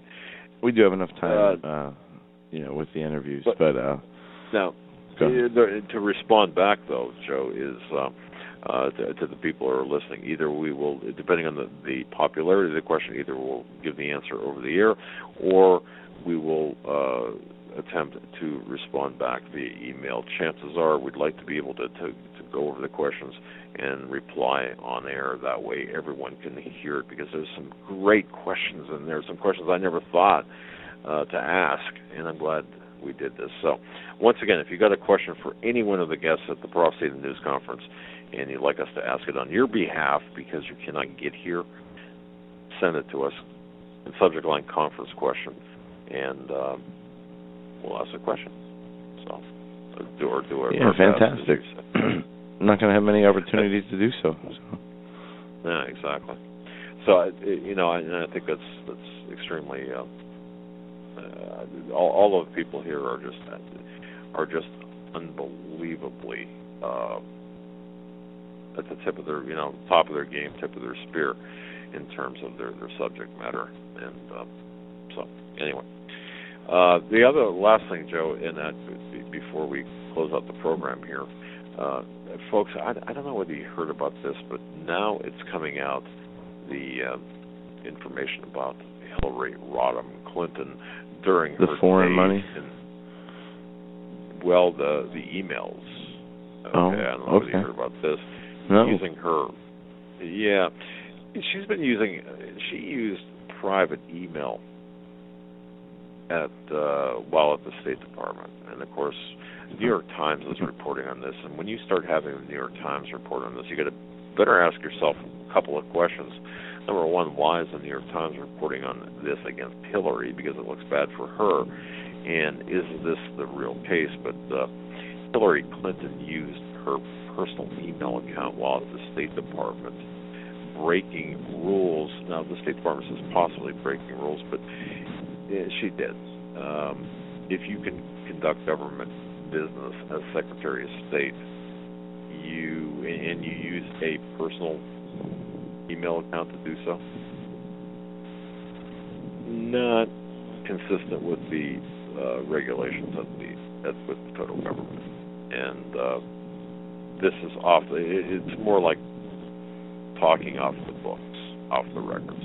Because you see, her assistants, not knowing that what she was doing, they took no actions to have her personal emails preserved on department servers or anywhere else as required by the Federal Records Act. So it's really not even a possible rule break, but a definite one. And you're looking at roughly, upwards of 100,000 pages. Well, think about that. Yeah, and one last question. What are our show? What's the plans for Wednesday, Thursday, and Friday? We will not be available to do the show from the last time we talked. Any ideas to share with the listeners, or has plans changed? Well, no, I think tomorrow shouldn't be a problem. Again, there are certain things. There are. Folks understand this. There are things that we did not know. I mean, there are things that have changed, and we had to kind of go with the flow, so to speak. So tomorrow, I do suspect that the live broadcast is not a problem. Check the website tomorrow in the afternoon, or listen tomorrow, or the website Thursday in the morning for our schedule for Thursday and Friday. So with that, I'm getting waved off here on the power. Joe, I'm going to I'm going to have a power cut here from the breakout room on this. So that's fine. We can close early. At least we had it last time we did this broadcast from out of town, coming from Florida with Stan. It was horrible, choppy the whole time. That was horrible. much better improvement, and huge improvement, and it was a great show. We're going to cut out early. We have a lot to do, and we will be back tomorrow then. Yeah, absolutely. So, folks, until tomorrow, God bless, stay safe, and thank you. And the tech here was graciously giving me a thumbs up. God bless everyone. Have a good night. Good night now.